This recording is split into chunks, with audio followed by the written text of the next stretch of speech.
Yo, yo, yo, yo, yo, yo. It's your man, Miles Cunningham, and I got Coach Grand Cam in the building. Yeah.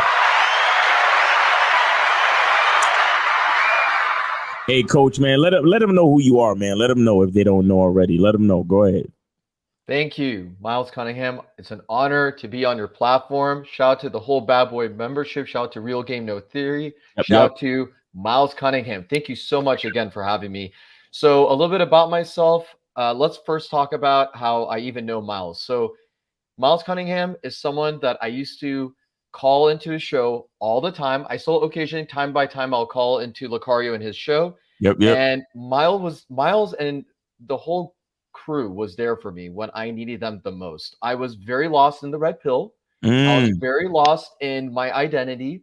I lacked self-identity since I was born to about 8, since pretty much I started listening to you guys consecutively or consistently. Right. In 2020 is when I started listening to you guys a lot. Since 2020, I've been listening to you guys religiously. You guys are always in the background when I'm driving, cooking, whatever I'm doing. Even I would listen to you guys before my dates. Wow. So I'm like in the right mindset. Nice. Yeah. And since then, guys, it's put me in the right mentality because you guys have helped me up so much. And along the time, while I was also listening to you guys, I also have been in this path of self-development where I have literally been doing public speaking courses. I got my master's degree in business. So I was doing a lot of different things to fulfill all the goals to accomplish that I wanted to achieve, right? Right. And then my passion for public speaking is immense. I love to help guys. I love to coach men. I've been doing it at a very young age, but you guys helped me speed up the process because I discovered my self-identity and I've conquered my insecurities significantly. And now I can give back to the guys who desperately need it. So spreading the gospel of real game, no theory, with the touch of Coach Grand Cam's program that I do.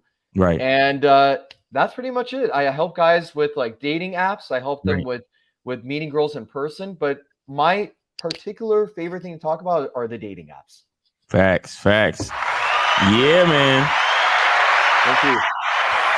Yeah, man, that's Coach Grand Cam, man. You know, me and this dude, we've done a couple of collaborations before, and we always, you know, talk behind the scenes, and it's always a privilege and an honor, you know, to collaborate with like-minded individuals that are always taking it to the next level. But before we get into all of that, you know what we got to do first? Everybody has game. The thing is, though, is your game weak or is your game strong? See, that's the difference. See, having weak game is synonymous with having no game. But you have game, you have a strategy to get what you want, but your strategy might be weak. I always tell these guys, snap your fingers. And I'll tell them, snap your fingers. Like, you hear that sound? I'm like, what is that sound? Bitch, that's a 17-year-old that just turned 18. That's a 19-year-old that just turned 21. They are just, they're everywhere. Hi, how you doing? You think I give a fuck about how you doing, bitch? All I want you to motherfucking do is open your mouth and say something so I can hear how your voice sounds so it can tell me how the fuck to get at you. Your feelings are not facts. Because you feel like whatever you feel like, you can't get me to believe that there's more than two genders. You understand what I'm saying? And truthfully, I'm not sorry because I can't really make facts out of your fucking feelings. Matter of fact, fuck your feelings. There's only two genders. Only two genders. You trying to tell me that genders are neutral and niggas is trying to come up with 92 fucking genders, bro. There's this narrative now that it's okay for a man to cry, and it's really pushing this sensitivity, express yourself, express your feelings. One thing I've always respected about my father growing up, I never seen my dad cry. Me and him would get into arguments, we would go at it, we would fight. I would say the harshest things to him I could to hurt his feelings, but I never broke him. Shoot, just the right pair of shoes get your dick sucked. Just the right pair of shoes. Women don't, seriously, you could look like Boris Joe. You'd be 6'8", you know, have a print down to your knee. They look at those shoes, they bust, they just like, oh no, not him. Nah, boo-boo. The bitches shine because of the nigga. Period. Like, and when it's functioning correctly, that's the way it is. So, on that note,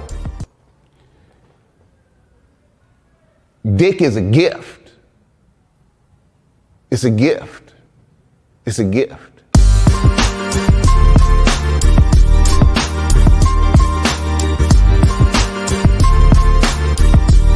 And you got to play your way from start to the end. That's having game. Because if you do that, what you expect is what's going to happen. See, don't no accidents happen with motherfuckers that got game.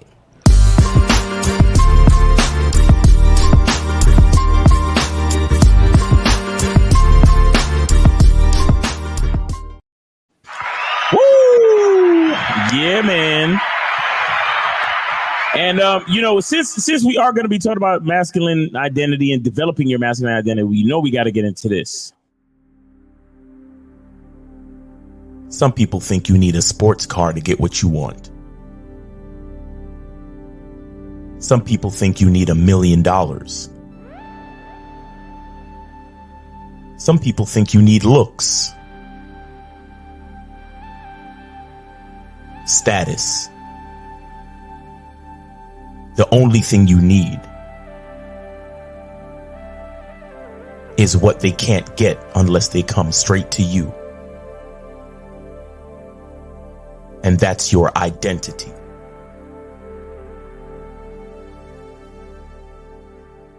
Join the Masculine Identity membership today.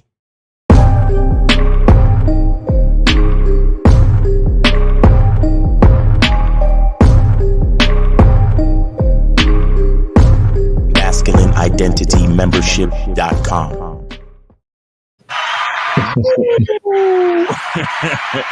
Yeah, man. Masculine Identity Membership, man. Y'all better go check that out, man.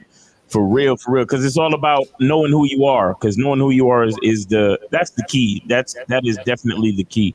But see, now that I have you here, Cam, that's what I wanted to ask you, man. Because I've actually seen your identity develop and grow. You know, through the time that, you know, when you used to first call in, to the time that, you know, I discovered you on social media and checked out your stuff, to what it is now. So I wanted to ask you, what's your view? Like, what does masculine identity mean to you?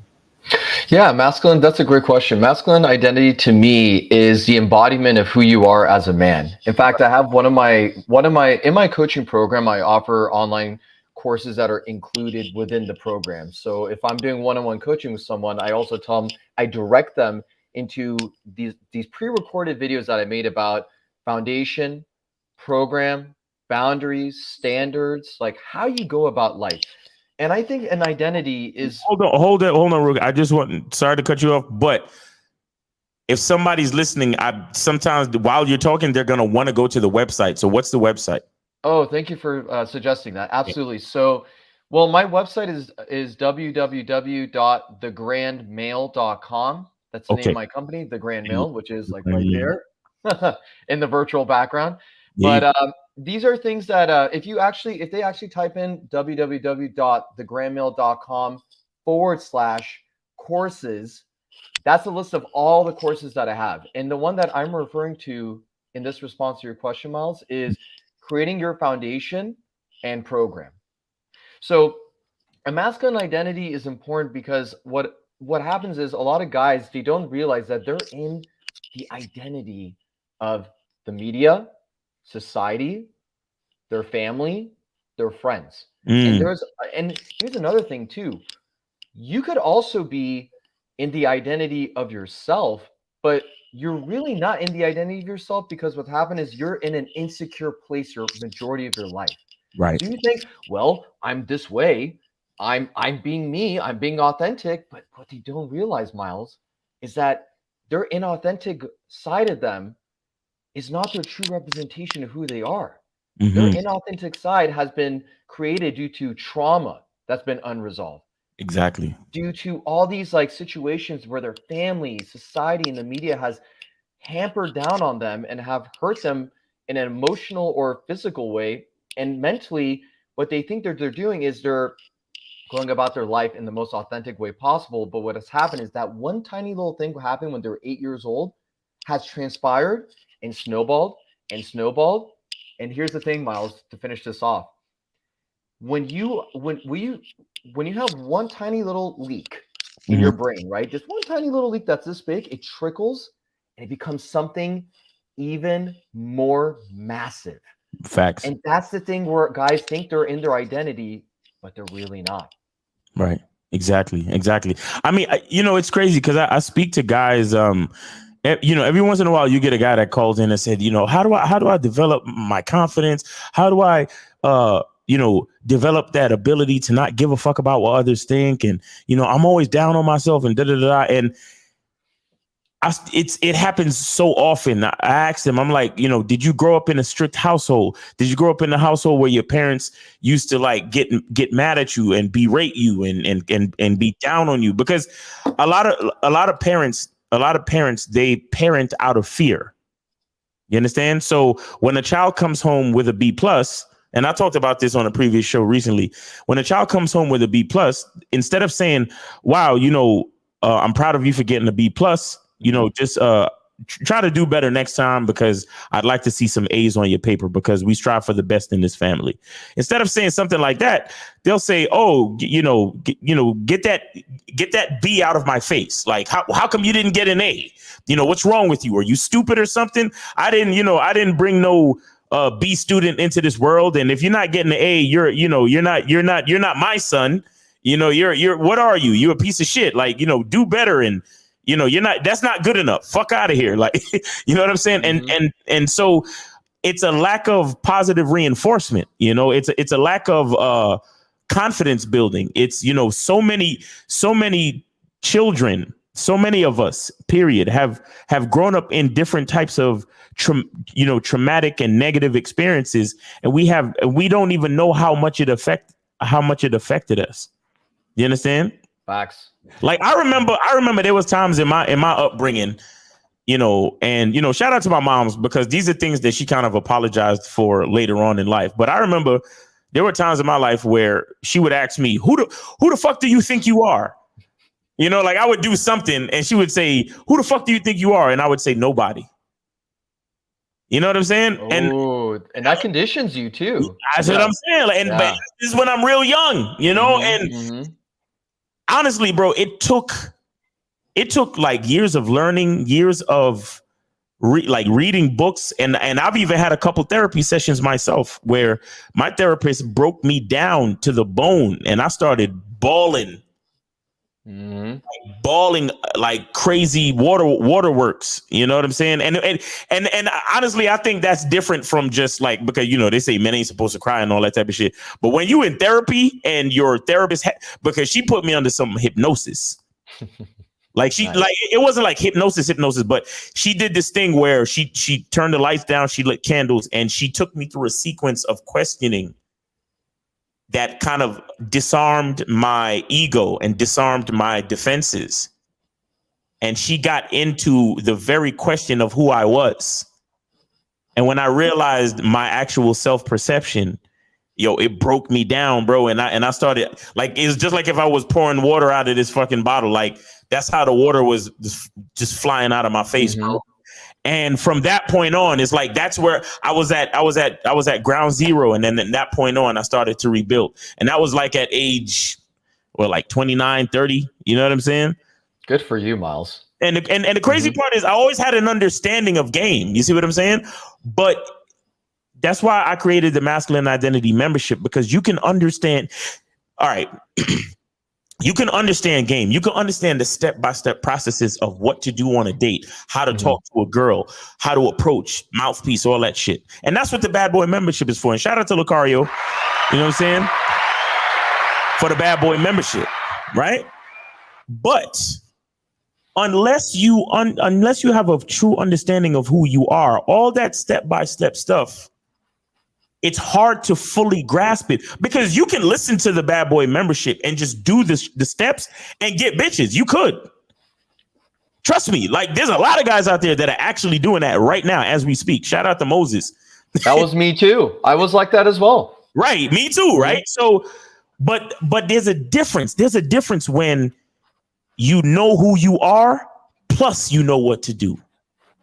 You see what I'm saying? There's an entire whole difference when you know exactly who you are, plus, and then in addition, you know what you do. So that's why the bad boy membership is what you do, but the masculine identity membership is who you are. You understand? And when you truly understand who you are, that's like when you get the glow, like at the end of that movie, you know, The Last Dragon. You know what I'm saying? That's when you get your Super Saiyan, like, you know, your hair changes and everything just starts to click, because it's like you're not just saying the words because you heard them, because you heard Mr. Lucario say it. Now you have embraced, you embody the words. You understand? You're not just saying a script. You're actually You're actually saying your own fucking words. Although they might be parallel to the stuff that you learned in the Bad Boy membership, but it's like you're saying the words now. So when a woman hears you speak, she's hearing you actually speak because you're coming from an authentic place, you know. And that's one of the most beautiful things that we offer over here between Lucario and myself. You know, being the bad boys of the dating game and all that cool shit. What we offer to guys is a genuine experience.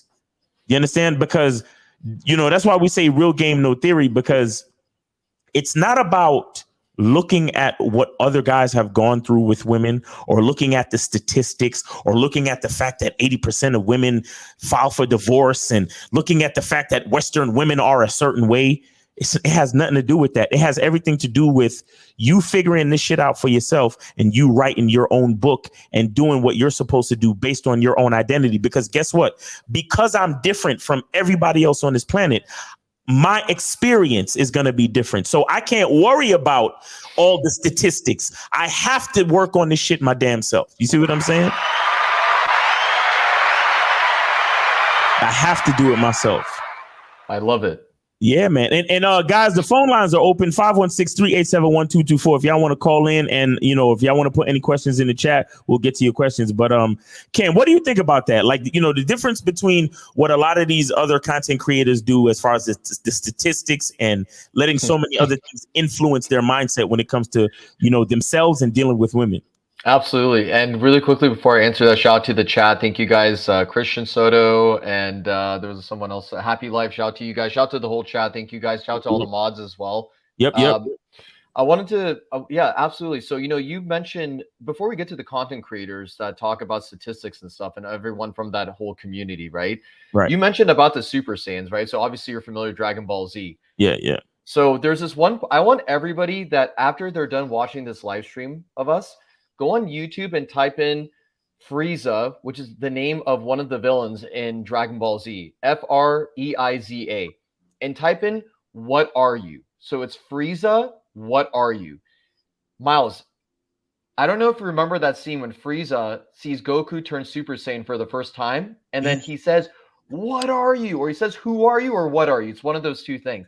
Yeah. And Goku has the most beautiful masculine self-identity moments right there, because men with game, men with identity, they are able to see when other characters speak on their own masculine self-identity. And it is so amazing. So Goku literally says, I'm the protector of the peace. He says all these like random things, but it defines who he is. Hold on, I think I found it. Hold on, let me see. It's a very, yeah. You gotta skip some parts of the clip, but then it gets to where he's like like that. Right then.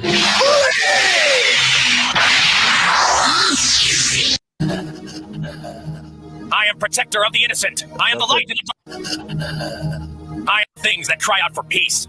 I am the answer to all living planets, but you can never. Hold on. I think this is it. Yep. You can destroy planets, but you can never destroy what I am, friend. You, what are you? I am the hope of the universe.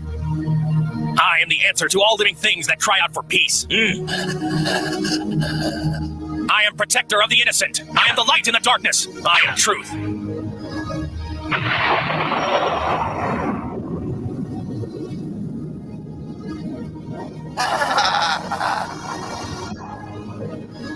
Allied to good, nightmare to you. Allied to good, nightmare to you. Identity, baby. Woo!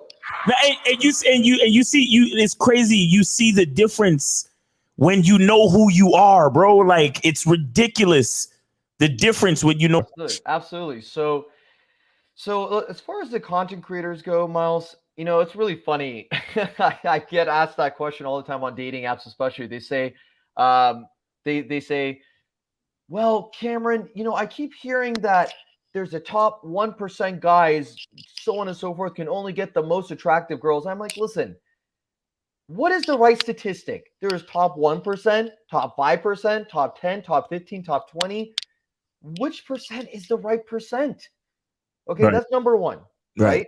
Number two, I always tell my clients whenever I have like any potential clients who are afraid of making the move of going on the dating apps, is they're like, oh, I'm average looking and all this other stuff. I tell them, okay, guys, just for context, let me just let you know, okay? I'm 5'9". I'm not a millionaire. I drive a Japanese car, okay?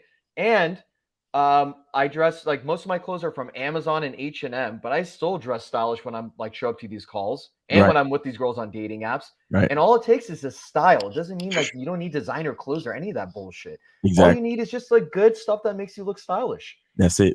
But the most important thing that guys fail to see, Miles, is that statistics are not important. It's more about, sure, marketing. How you market yourself is important. Gamification on the dating apps, meaning if I have my iPhone right over here, right, and I'm swiping, I'm not like swipe right, swipe right, swipe right. I'm methodically swiping. So look, okay, she's good for a few seconds. Okay, swipe. This girl, no, definitely not. Swipe left. That's how you gamify and you beat the system. So if you have good marketing presence of who you are in person or on the dating apps, and then what you do, you don't waste your time with girls on dating apps that are not your physicality that you're looking for, or Right. when you go up to a girl in person and she's like jerking you around, wasting your time, swipe left. That's how you Right. swipe left in person. You do it within a minute, 30 seconds. It could be 5 seconds. You can know instantly, but Right. only when you have an identity. When you understand your true masculine self-identity, that's where your boundaries come in. Exactly. That's where your standards come in. So now you know, okay, which girls are worth pursuing or not. Right. And then once from that point, the next step after this is just penetrating the mind and the soul. When you penetrate the woman's mind and her soul, the body follows afterwards. And that's where guys followed. See, guys, when they use that whole statistic thing, what they fail to realize, Miles, is that these girls have never had their mind and soul penetrated. Right. They were bought. They had their heart bought by the men. Oh, baby, let me get you this for you and let me buy you dinners and shit. They never were in the presence of a real man. Facts. Nah, that's real shit, man. That's definite real shit. That's definite real shit. Because most, I was saying this the other day. I do, for those that don't know, I do these nature walks in the morning on my Instagram, Miles in the Game. So follow me on Miles in the Game on Instagram, Miles in the Game on Instagram. So in the morning time, I walk in the park and we just chop up game. Dudes ask questions in the chat and we chop up game.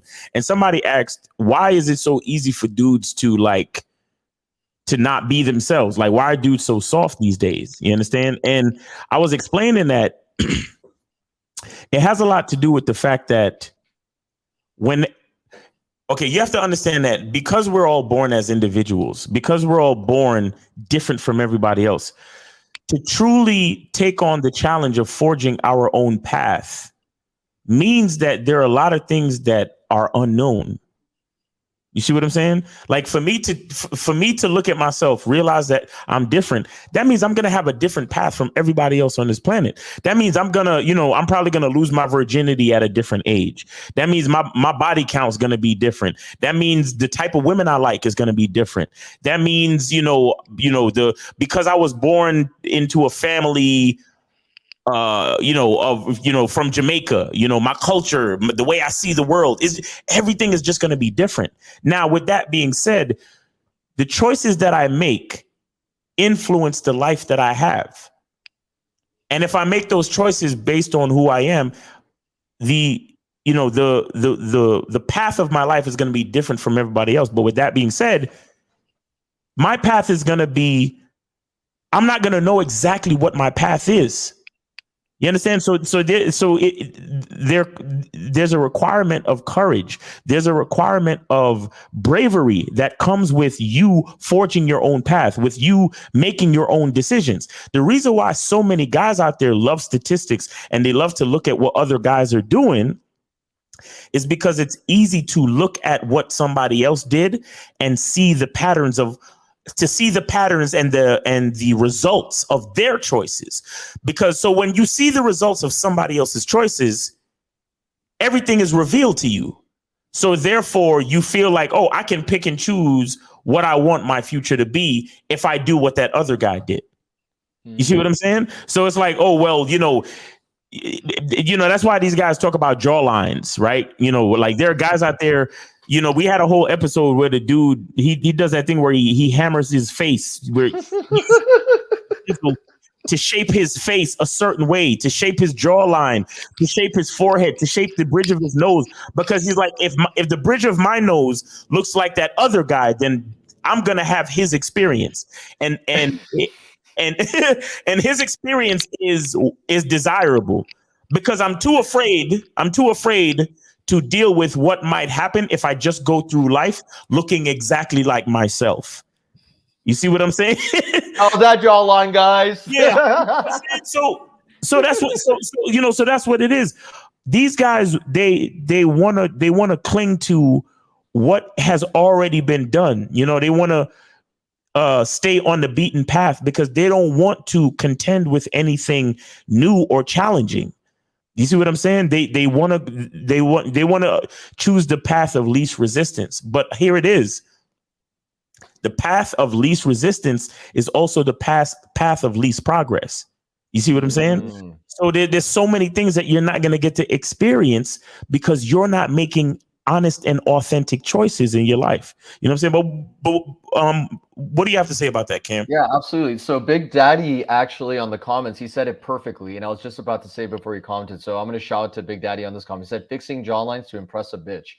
So this whole act of I think the whole RP community and the whole black pill community, the white pill community, all those communities, every pill color community is a freaking pedestalization of women. The whole fucking thing is a pedestalization. And I know this is a bold comment to say, and I know this is going to shatter a lot of guys who are maybe supportive of your community and stuff, because I came from the red pill community. I've been coached by red pill coaches. Right. There we go. So it's very true, because the whole act of like, think about it. Think about it. Get a freaking hammer.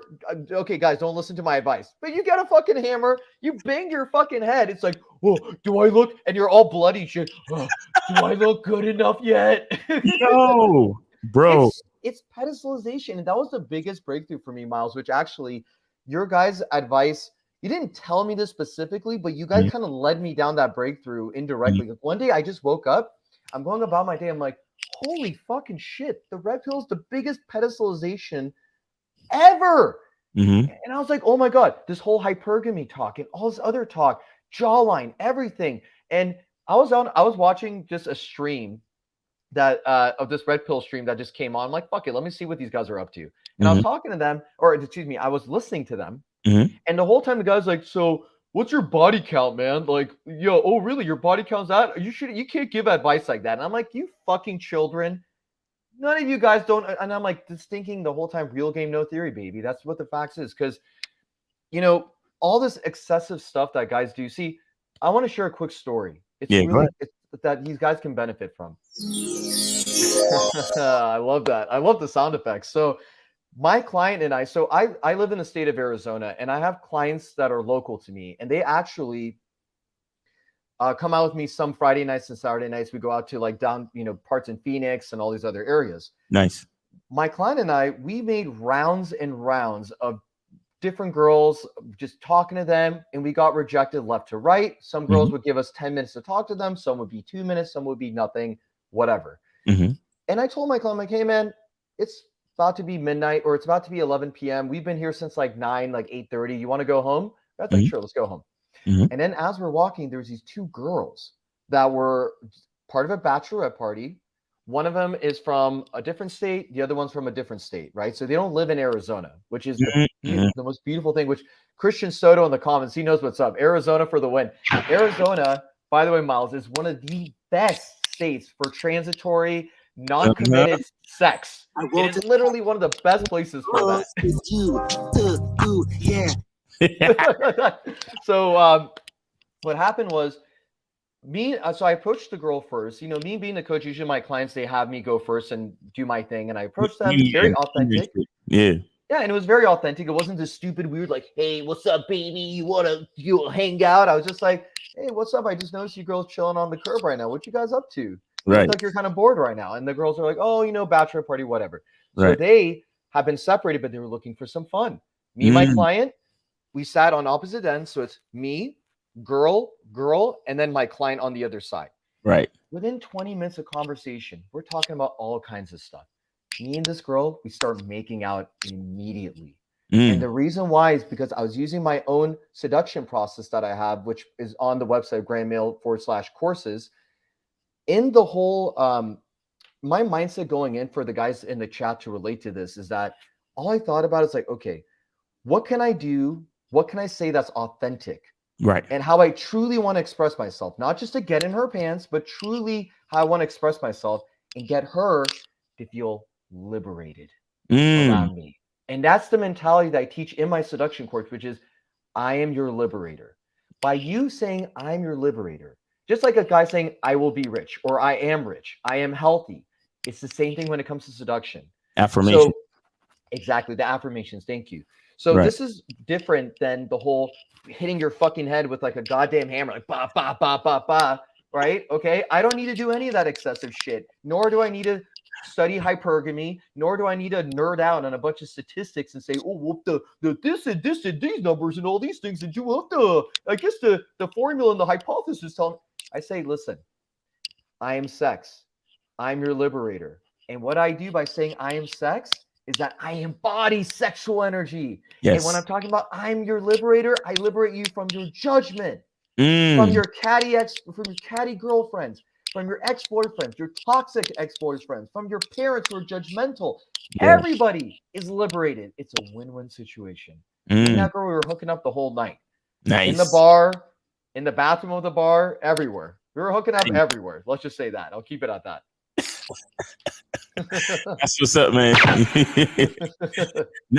Bro, man, that's really how it works, man. And when you can look at yourself and know and like you said, authenticity, like understanding that it's not just about like, because a lot of guys, whenever they say mouthpiece or whatever, or whenever they say game, like it's a lot of dudes who still think that when we say game, we're talking about putting on some sort of facade to try to manipulate a woman, this, that, and the third. And it's really not about that. It's really about truly being yourself.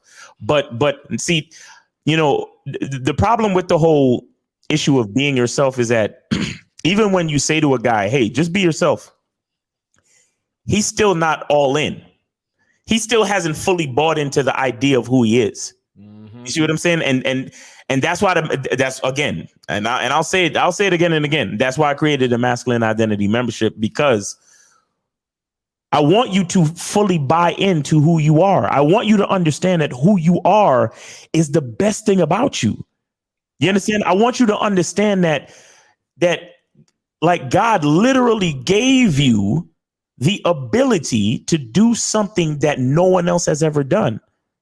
And the reason why you have the ability to do what no one else has ever done is because you are who no one else has ever been. And that is built into the way you were born. So why not lean into that instead of going the other way and trying to be like everybody else? Do you understand what I'm saying? A woman, understand, a woman is hit on multiple times a day. A woman is sent dick pics and everybody matches with her trying to say the same shit. Hey, what's up, girl? You're cute, blah, blah, blah. And it's like, bro, like trust me, she's looking for that difference. And that's if you're that worried about what a woman is looking for. She's really looking for the difference. You understand? And the thing is, you should be looking for that difference. You should be looking for that different experience, right? And because I tell guys all the time, do what you do and invite her along. You see what I'm saying? Do what you do and invite her along. The only thing you're looking for from any woman is to be coachable, is to be compatible, and to be respectful. That's all you're really looking for from any woman. And then once you see that you're not getting that, you can literally leave them alone. You don't have to say much to them. You don't have to waste your time.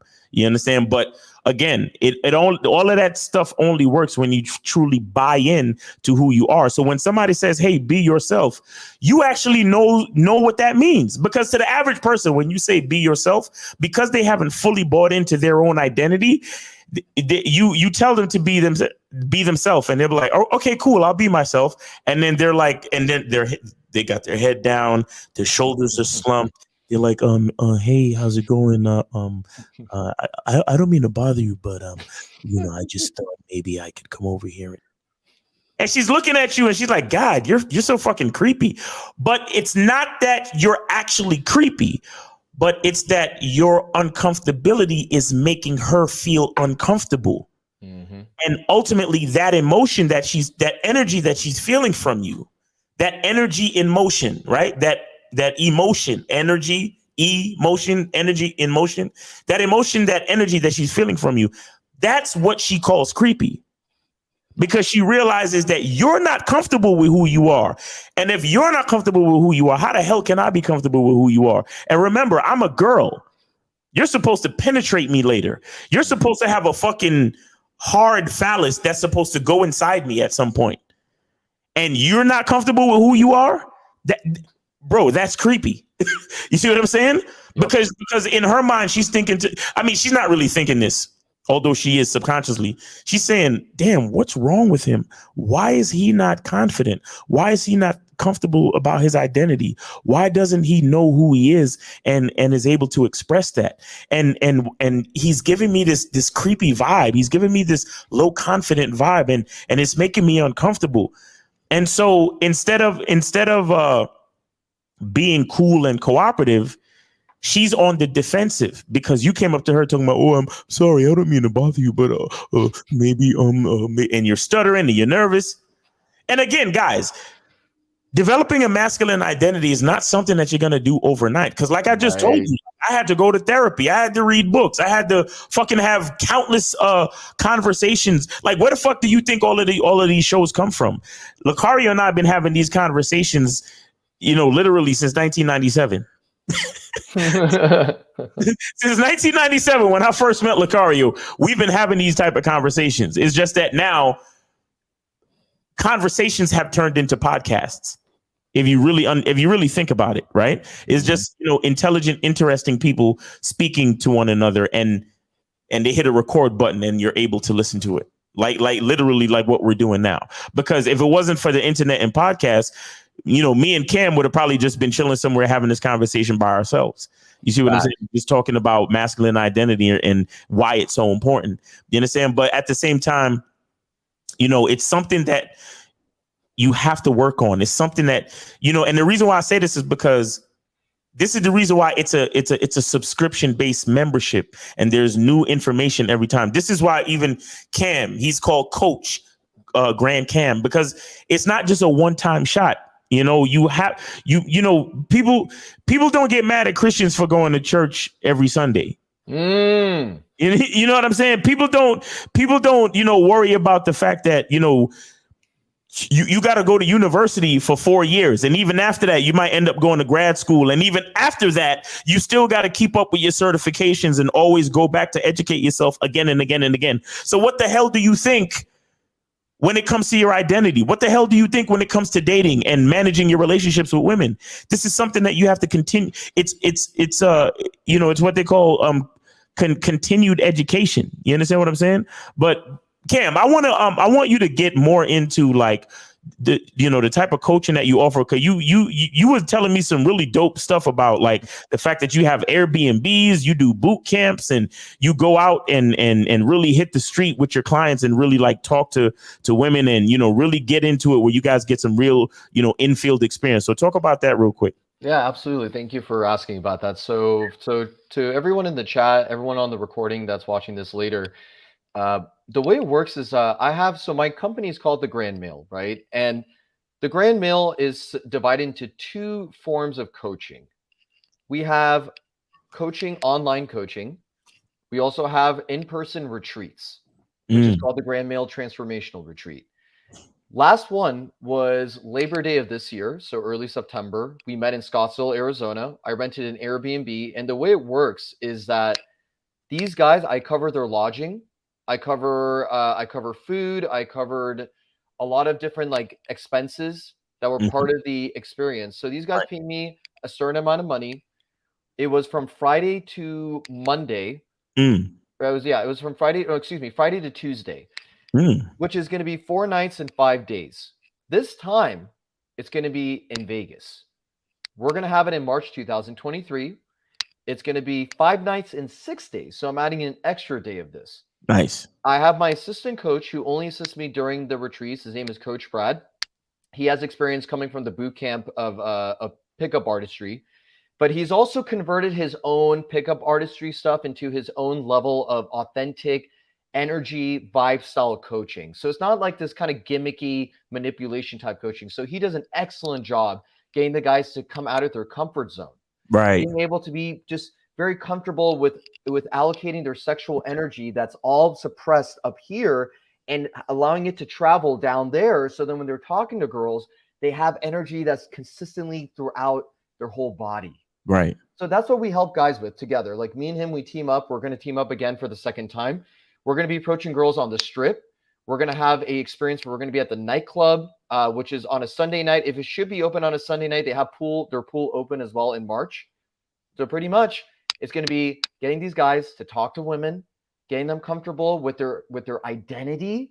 We have speeches that we cover at the Airbnb where we talk about identity, trauma clearing, talking about seduction, the mentality of I'm your liberator, I am sex mentality. I get into very deep, profound talks about this. We also talk about how music, for example, by The Weeknd, is very good to use during the bedroom experience. And I teach guys every move I make to every beat of the Weeknd. I'll say, okay, at this part of the song of The Weeknd, I'm going to move my hand and put it on her thigh like that.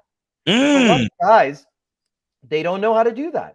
Right. And what they do is, like, let's say the song is super fast, they'll go really slow with their penetration. And I'll say, guys, listen, this part of The Weeknd, the song is fast. Give her a fast, medium stroke. Ba, ba, ba, ba, ba, and then retract for about 5 seconds.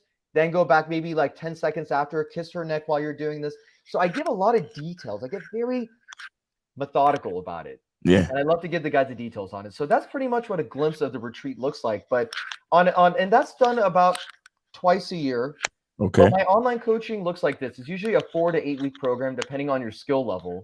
Right. And what we do is you get access to all my online courses. You also get access to a community called the Grand Male Community. And everybody gets to chat and get to meet each other. I post like videos. I post different articles about different things that helps you get you into your masculine self-identity. Nice. And these guys can hit me up anytime. So if they have a question, let's say on a Friday night day, if our coaching calls are on Mondays, but they're like, yo, Cam, I need a quick question. Boom, boom, boom, boom, boom. Send me a message on the community chat. I'm by my phone. I'm glued to my phone 24/7. Facts. So this is by me. This is literally like my business right here, right? So if somebody sends me a message, yo, Cam, can you give me something really quick to like wear for the date that I have coming up? I'm like, yo, just wear the t-shirt that you always like to wear and wear some solid jeans that are tapered to your leg. Wear some sick ass shoes, maybe some Chelsea boots. You're set, dude. Go ahead. Enjoy your time. Thanks. That's what's up. All right. So, let's break down masculine identity. So you just talked about fashion, and you just also talked about, like, for example, bedroom repertoire. Right. I like to also add in, as far as resources, your money got to be right. Right now, you don't have to be rich. You don't have to be rich, but your money has to be right for whatever level you're at, at the moment. There's other things like your health, your fitness, like in your opinion, if you had to pick. All right. I'm a firm believer that there's always a trinity, right? It takes three legs to make a table stand. And there's always a holy trinity. I always believe in 3. Like I think the best roster is a roster of 3. You see what I'm saying? That's just me. So give me the three pillars or the 3 main parts of the masculine identity that you think is most important for you? For you. Great question. I would say the 3 pillars of masculine identity. So if we have identity and then we're going to trickle it down to 3 pillars, I would say boundaries, standards, and shout out to 1950 for this, roles and responsibilities of a woman. Those are the 3 things for me. So it's boundaries, standards, and what are the roles and responsibility of a woman to you? Okay. So all right. So give me some examples of your boundaries. Absolutely. So a boundary for me would say if anything is blatantly disrespectful, Right. or seems, I want to emphasize, seems disrespectful, Right. I'm going to call it out. Exactly. That's it. Because here's the thing. I know a lot of guys out there are super, super feminine, and they're going to be like, you know, they're going to be sarcastic in their disrespect to you, right? To whoever's in the chat, whoever's listening. We all have gone through it. And they'll sarcastically say something like, oh yeah, bro, you can't get any pussy. Or they'll say some shit like that, right? And you're like, dude, what the fuck, bro? Like, why is this necessary? Right. Right. So and I talked about this on my retreat, because a lot of my clients on the retreat, they said, well, you know, would you consider this disrespectful? I'm like, well, for me, I would, but let me ask you, do you consider disrespectful? They said, yeah. I said, well, why are you still friends with this guy? Right. Well, you know, I mean, I know him for this amount. Like I said, listen, your peace and happiness is the most important thing in this world. Right. If you don't have it, your peace and happiness is rattled, and you are in the identity of that piece of crap, masquerading you around, will never take you seriously, and never gave a shit about you in the first place. That's why I'm able to sever ties with so many content creators and friends and family who don't belong in my life. And I respectfully do it, you know, to the best I can too. I don't try to say like, you know, F you and like move on with my life, unless they literally were being blatantly disrespectful. Right. But, you know, for me, that's a boundary. Can I tell you what a standard is? Yeah, standard. Okay. Yeah, let's get it. So a standard for me would be like, I live and eat healthy. So I expect the women in my life to be healthy and to eat healthy and live healthy, or at least be motivated. At least be motivated. So she doesn't need to look like a fitness chick with a big old booty and like, you know, perfect shaped tits. But if she's in decent shape that I'm attracted to, but also is like, Cameron, I'm ready to hit the gym. I'm ready to go on this lifestyle of eating that you have done for yourself. And I see that you have like a good physique. Teach me, train me, coach me. That works for me. Also with my guy friends, I also, because I eat and I live healthy, I expect my guy friends to be in relatively good shape as well. So I don't want to be surrounded by a guy, Miles, who's like, if we come from the bars in Phoenix and we get back to my place and he's just chilling on my path for a little bit before he goes home so he can sober up or whatever. And the guy's like, yo, let's order DoorDash. And it's like 1 a.m. I'm like, dude, I'm not going to order DoorDash and get a greasy cheeseburger at 1 a.m. because that's just going to be excess calories. It's going to make me fat. I'm going to feel like shit the next day. It's going to spike my insulin, spike my blood sugar, and I'm not trying to get diabetes up in this bitch, okay? I'm trying to stay healthy and clean. Real shit. And then the third one was the roles of women? Yeah, the roles and responsibilities for women. So for me, I would say a role for a woman would be, I'll say in particular to like a role and responsibility, we're going to consolidate them together. She needs to be, first of all, okay with what I do as my profession, right? I coach men. I help men get pussy, and I also help men get their identity in check, right? So if the girl that I'm talking to is not okay with that, if she doesn't like the fact that I have pictures of girls with me on my Instagram, which is Coach Gray and Cam. So you guys make sure you follow me on Instagram. Coach Gray and Cam is what it is. And you can follow me on TikTok with the same username, and my YouTube account is the same username as well. So if she's not okay with the fact that I have pictures of girls on my Instagram, that is something she has to live with. And if she's not okay, then she can't upgrade her position of being maybe a monogamous partner to me, or being a girlfriend of some sort, or like a woman who has like a privilege of spending more time with me, maybe more than 1 time a week. Right. But in the beginning, she's going to be 1 time a week. But if she's just not like feeling my energy, she's not feeling the kind of lifestyle that I have and how I go. Okay, here's the thing, Miles. When I'm not around her, I'll be around my clients. Yo, Cam, you free tonight, bro? I need help. I need your help to talk to some girls. Absolutely, I will do that. And she's got to be okay with this. And then another role would be like her helping me with my business. I want her to do some marketing for me. I mean, you guys have illustrated so perfectly, Miles. Like, this is where I got the idea. It comes from you guys.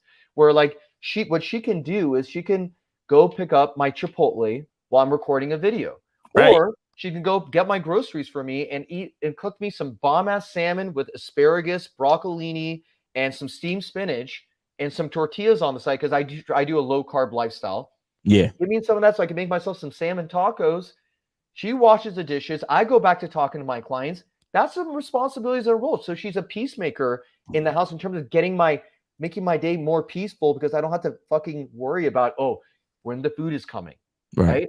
Like I understand I'm the masculine identity in the house. I'm the one that's going to make the house a peaceful house in the first place, but she continues the peace for me. Exactly. Thanks to my existence, thanks to my identity. Right. She carries it on. She enhances. She takes what you bring and then she enhances it, which is the role of a woman. Like nature already explained it to us, because you give a woman a one cell organism, she turns it to a whole human being.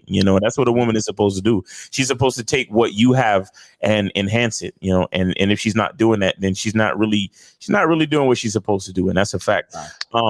Me, on the other hand, my thing is consistency. Consistency and consistency. Those are the three. It's so true, though. It's so true. It's so true. But when I say consistency, I just mean consistency in all the other things that make us men. You understand? Because consistency in itself is what makes us men. And here's the thing. Here's the reason why I believe so much in consistency as opposed to motivation. Because a lot of guys love to, they want to feel motivated. Right. But here's the thing with motivation. Motivation is a feeling. And sometimes we're humans. We don't always feel the same way. You understand? Like, for example, this morning I had low energy on my nature walk. You understand? And the reason why I had low energy is literally because I had to get up early to be the first one at the DMV because I had some business to take care of at the DMV. And everybody know how the DMV is. You know what I'm saying? So I brought my stool and I was out there freezing my ass off at 6. The shit opens at 7. I'm freezing my ass off at 6 in the morning. And I put my stool right next to the door and I was the first one there and I was able to get seen. But I didn't get a chance to make my coffee because as soon as I got up, I didn't have time to make no coffee and I didn't have time to stop nowhere and get coffee. So, that like messed with my morning routine. So by the time I finished up at the DMV and then I got to the park to do my walk and to chop up game with the fellas on the Instagram Live, I didn't feel like doing it. However, what made me go to the park and still do my walk? Consistency. Do you understand? Because motivation is a feeling. Like motivation is when you're excited to do something that you're supposed to do. You know what consistency says? Consistency says do the shit whether or not you feel good about it.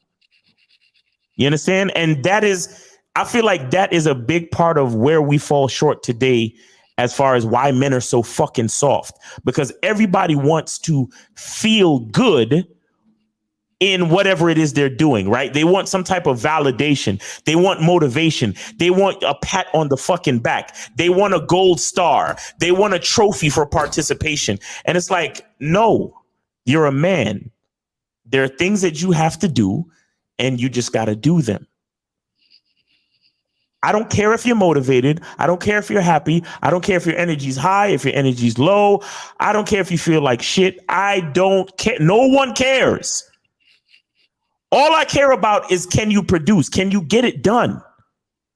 Because, chances are nobody gives a fuck about my lack of energy and the fact that I didn't have coffee. No, they just want to chop up game on the Instagram Live in the morning time with Miles. That's all they care about. Because if they have a question, they need me to answer the shit, period. They don't care how I'm feeling necessarily. I mean, look, I got guys that, they have a certain level of concern and compassion because I'm a human being. And I understand that and I do appreciate it. But at the same time, it's like nobody really is worried about that. They're just saying, look, where Miles at? I got to ask him a question today. You know what I'm saying? This bitch did some dumb shit and I need to ask Miles a question to figure it out. Where is he? You know what I'm saying? He's not worried about why I didn't show up or whatever. The fact is, I didn't show up. And that's the problem with men. A lot of us are not showing up. And when we don't show up, you don't even know how far the disappointment goes. You understand? When you don't show up for your woman, when you don't show up for your girl, for your kids, for your boss, for your clients, right? For your friends, for your family, for anybody who depends on you. Because you got to understand, the thing with manhood is that in the hierarchy, in the natural hierarchy, the closest thing to God is a man. You understand? So God in nature is responsible for the sun coming up, is responsible for the air we breathe, for life, for the sustenance of life itself. And who's dependent on the sustenance of life? Everyone. So if the man is the closest thing to God, then who's dependent on the man? Everyone. Yep. You see what I'm saying? And that's the thing with us men. It's two things. It's two things. We don't take our position seriously enough. And because we don't take our position seriously enough, we don't understand our true value to the rest of the world. So that's why we fucking approach a woman like, oh, excuse me, I don't mean to bother you, but no. Like you said, Cam, I represent your fucking freedom. I represent a source of your confidence. I represent the first day of the rest of your goddamn life because I'm so valuable and special. I will change your life. Do you understand? So when I say hello to you, I'm giving you the opportunity to start the first day of the rest of your fucking life because that's how valuable of the type of man that I am. You understand? So when I say hello to a woman, I'm saying it confidently. You know, like you said earlier about approaching a woman with confidence and authenticity and saying things that are real to you. That's all you really need to do. But you have to have bought into your own identity. You have to actually say to yourself, wow, like, again, I'm a man. I'm the closest thing to God. I'm valuable. I have all these I have these standards. I have these, I have a heart of consistency. I know that there are people dependent on me. Shit, I'm dependent on myself. I have standards. I have policies in place. I have certain things. I'm very organized. I'm on point. I live my life a certain way.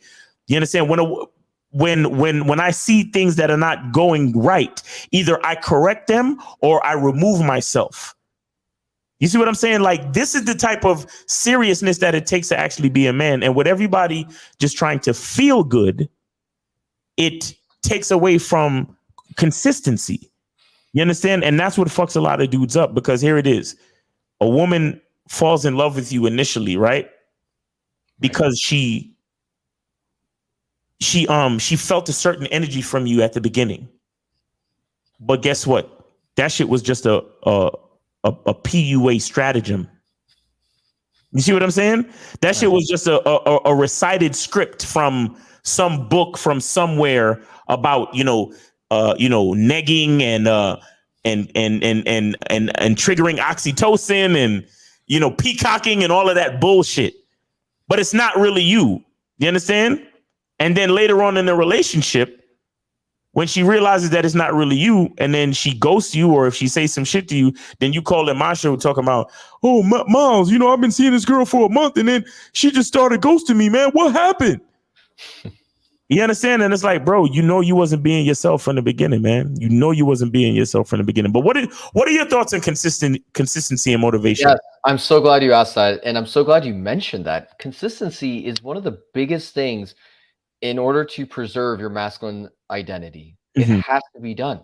So a lot of the problems that my clients currently, Miles, that they're consistently making mistakes on is actually guarding their seduction. So I always give them this reference. You guys are going like this when you approach women. You might as well just be a friend to them. Why are you doing this when you approach women? Because I tell guys that if you want to liberate women and really honor the I'm your liberator mentality, you must liberate yourself. Yes. You must. And also, here's another thing too. Like, a lot of guys. Hell yeah. Thank you, man. A lot of guys will actually a lot of guys, Miles, they put themselves in a situation where, like, I had a client talk yesterday. Mm-hmm. He said, you know, Cameron, one of my biggest fears is that what if the girl gets offended? Mm-hmm. And I said, okay, let's talk about that. Has she told you she got offended by you, by what you said? He said, no. No. I said, so you're assuming? Right. He said, yes. I said, don't you think that's judgmental? Right. And he's like, well, how am I being judgmental? I said, because what if that girl is actually into the kind of kinky, dirty shit that you want to tell her? But Right. because you're being judgmental, you're assuming you're speaking for her. Right. And I told him, I'm like, bro, stop speaking for other women. Let them Right. speak for themselves. Give them the platform so they can speak for themselves. Yeah, And exactly. from that point, that is the liberation right there of men. Mhm. That's where the consistency can start coming in. Because here's the thing. 1950 always talks about this in Real Game No Theory. He always says about like women live in chaos. Mhm. And the thing is, like, our insecurities put us in a chaotic vibe as well, Miles. That's why there's this that's why like a lot of guys that call into the show. Shout out to all those guys who have the courage, by the way, to call into the show. Which guys, call into the show. We're here right now. Yeah, call in. Call in, guys. 516-387-1224. 516-387-1224. And the problem is that when those guys call into the show, they'll be like, oh, there's this chick. And this is where I cringe the most. They say, oh man, and then you know exactly what to ask, Miles. After you like talk to them and you find out that these guys were kind of giving this super unattractive behavior, even borderline simpish behavior. Mm-hmm, What you do, Miles, you say, how bad was she? And I know what you're doing. I know exactly what you're doing when you ask that. I'm like, dude, he did it again. And it's so beautiful because I also apply that with my friends and with my clients, and I'll say, well, how attractive was she that you had to go all this extra shit for her? Right. And they usually say, dude, she's bad or she's super attractive. And I say, well, see, there's an inconsistency. We got to stop this inconsistency where you treat this chick who's mediocre looking like you're this fucking Fabio type guy. But then when it comes to, this chick who's like a 9 to you or a 10 to you, whatever the fuck you think the number she is. Right. Well, you all of a sudden start like cowering and you start going like this to her with your seduction. Right. You don't represent who you are. Mm-hmm. And that's part of the thing, Miles. Like, this is not an overnight process. Right. This is not an overnight process because even when I do trauma clearing with my students during coaching calls or retreats, Mm-hmm. I usually have to remind them again and put them down this path of like the surface level reason as to why they are inconsistent, and then deeper and deeper and deeper. And then it's usually tied to something that happened in their childhood. That's usually what the result is when I do trauma clearing with them. Real shit. Facts. Guys, check this out, man. 516-387-1224. Make sure y'all call in, man. We got a call right now. Actually, we got 347. You're on live with Miles and Coach Grand Cam. Name, age, and city. Young grandpa, New York City. I'm out in Atlanta right now, and I'm 31. 31. All right, hey, man. Good to hear from you, bro. It's been a minute too, young grandpa. It's been a minute, man. Where you been at, man? You good? Yeah, bro. I'm in the trucking, bro. So I've just been working. Oh, you've been grinding. Okay, well, man. Hey, man. I appreciate you, man, because a lot of people don't realize, but the truckers are important to the United States right now, man. You guys are like the fucking you guys are like the circulation system of the body for the United States, man. You guys make a lot of things happen to make a lot of things move around. A lot of products and goods that we need to be moved around. You guys do that, so I appreciate you, man. But what's on your mind tonight? Yeah, look, I ain't gonna lie. It's crazy because I just had this situation happen to me. I'm taking a class, like an improv class. Okay. To kind of help me out with that too, like, because I feel like not even feel. I'm lying. I know that I censor myself a lot. You know what I'm saying? Mm-hmm. I feel like it kind of ties into the topic. Right. Like it's like I got a filter in my own mind. Like before I say some shit, I'll like process that shit like twice or three times, and it's like I can't even really authentically connect with people. You know what I'm saying? Right. Then it's like it goes deep to like I'm trying to work on myself, but how can I work on a layer that's not even really me? Right. You know what I'm saying? Like it's kind of like crazy. Cam, what do you have for him? The solution for that. So young grandpa, by the way, I've heard you on previous calls before, man, when I'm tuning in, listening to the show. So shout out to you, man, for calling in. Thank you so much. My question, so just to reiterate what you were saying, young grandpa, are you saying that you're not able to authentically connect to different layers of your masculinity, right? In a way, yeah, because I'm filtering myself a lot. I filter myself all the time, bro. Okay. What is filter? Like 90% of the time, I'm filtered. All right, so give an example of the process. Like what's going on in your mind when that happens? Like say like I was just talking to this young lady and she's like, yo, are you gonna come to the next class? Mm-hmm. And I was gonna be like, nah, I fucking suck. Like, you know what I'm saying? But then I went through the filter process of like, oh, I shouldn't say that because, she might look at me a certain way or, like I didn't want her to think of me like I'm a loser or some shit. So I kind of like prettied it up and I was like, oh, I need more practice. And, I just made it flowery and shit instead of just saying what the fuck I want to say. You know what I mean? What was your response again that you were trying to say? Young grandpa, what was the response that you were trying to tell her? When she asked me if I was going to go to the class, I was going to be like, hell no, like I suck. You know what I'm saying? Like that was my opinion. Like, but it's opinion, but it's kind of like, I felt like it was negative at the same time. Yeah. Okay. But it's kind of true. Like I'm like the worst person in the class. You know what I'm saying?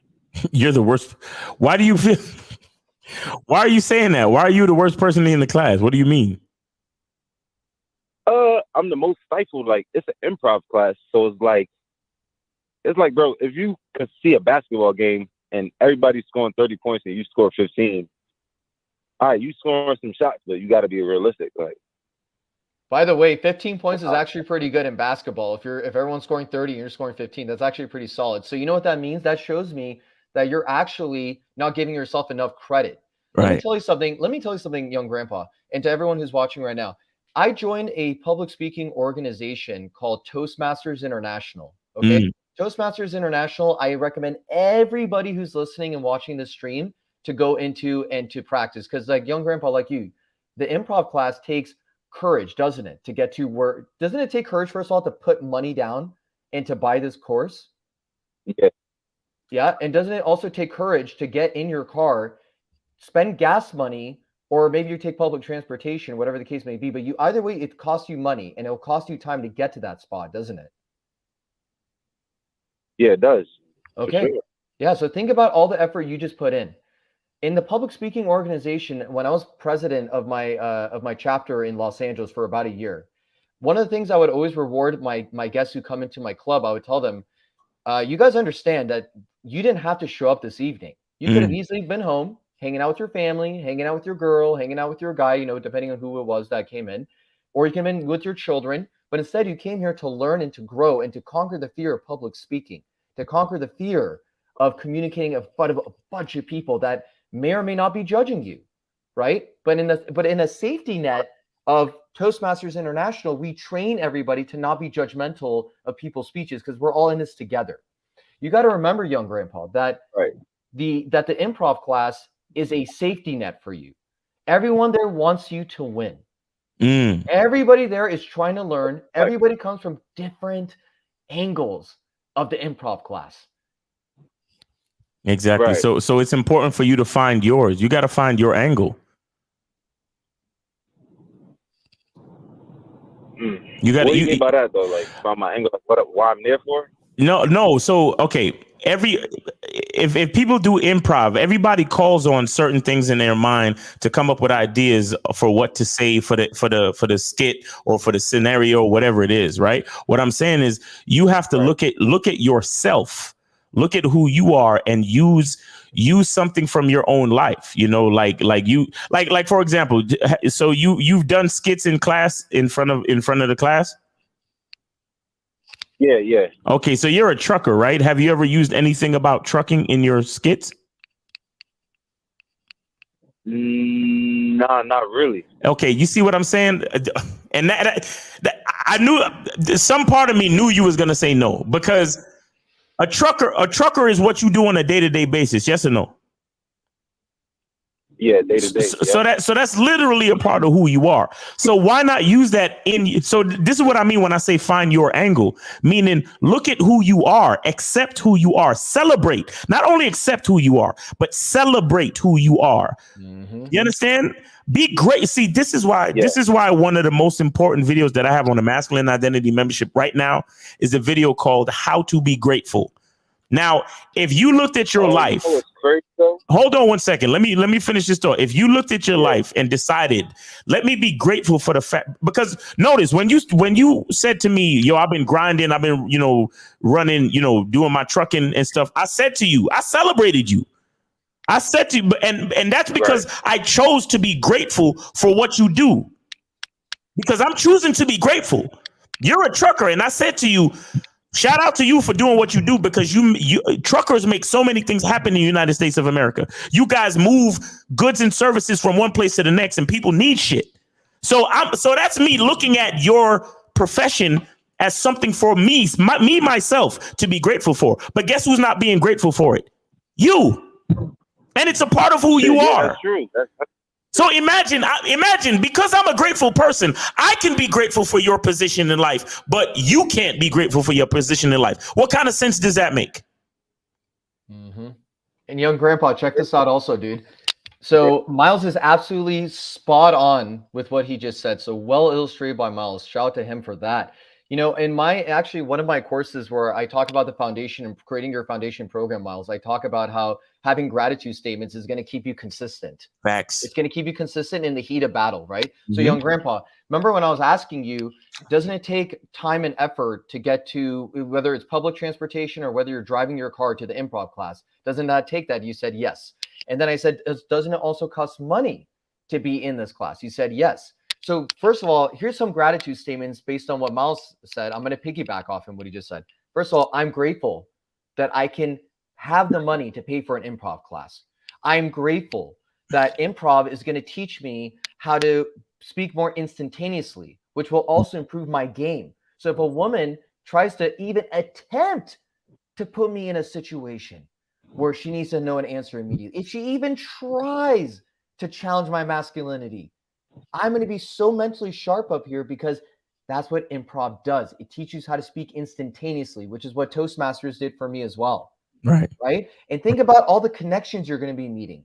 Right. And then also, to Miles' point, thank God I'm a trucker, that I have the ability to make America continually move 24/7. Right. Things don't stop because I'm part of the trucking movement. And because I'm part of the trucking movement, I bring that energy into the improv class. So people get the ability to meet a guy like me because I'm on 24/7 energy. Facts. Because if it wasn't for me, there will be no food on those counters, wouldn't there, young grandpa? I got to change my mindset, because Fuck yeah, brother. Today I'm like, yo, what's up? No, just say fuck yeah, dude. I'm happy for you. Right. Yeah, you were saying, go ahead, finish your thought. Oh, like pretty much I was telling her, like, I'm not my higher self. Like, I don't feel like I'm my higher self because I'm not doing what I feel like I should be doing in life. You know what I'm saying? So I don't know how to balance that out. What you have might not be what you want at the same time. Yeah. However, bro, what you have is what you have, and you have it. Young grandpa, where would you rather be? Would you rather be a trucker, or would you rather be unemployed sitting on your ass? Definitely trucking, bro. Okay, that's what I'm saying. So you understand that there's something to be thankful for. You right? No, for sure. Hell yeah. Young grandpa, I think there's something that's also missing from your gratitude, which I think is going to complement Miles's comment very well. Here's the issue, my friend. I think what you're doing is you have a goal in mind, but you're not thankful for all the incremental steps that you're taking. Like, you're thankful that you're a trucker. Maybe there's some other things that are going on that you want to achieve. Maybe that high salary. Maybe it's like all these other things. But You got to be grateful for the fact that you wake up every fucking day alive with all your limbs and everything's around, and you can drive a goddamn fucking truck, dude. That's a whole different permit of driving on its own, a whole different class CDL of driving on its own. Yeah, that's real.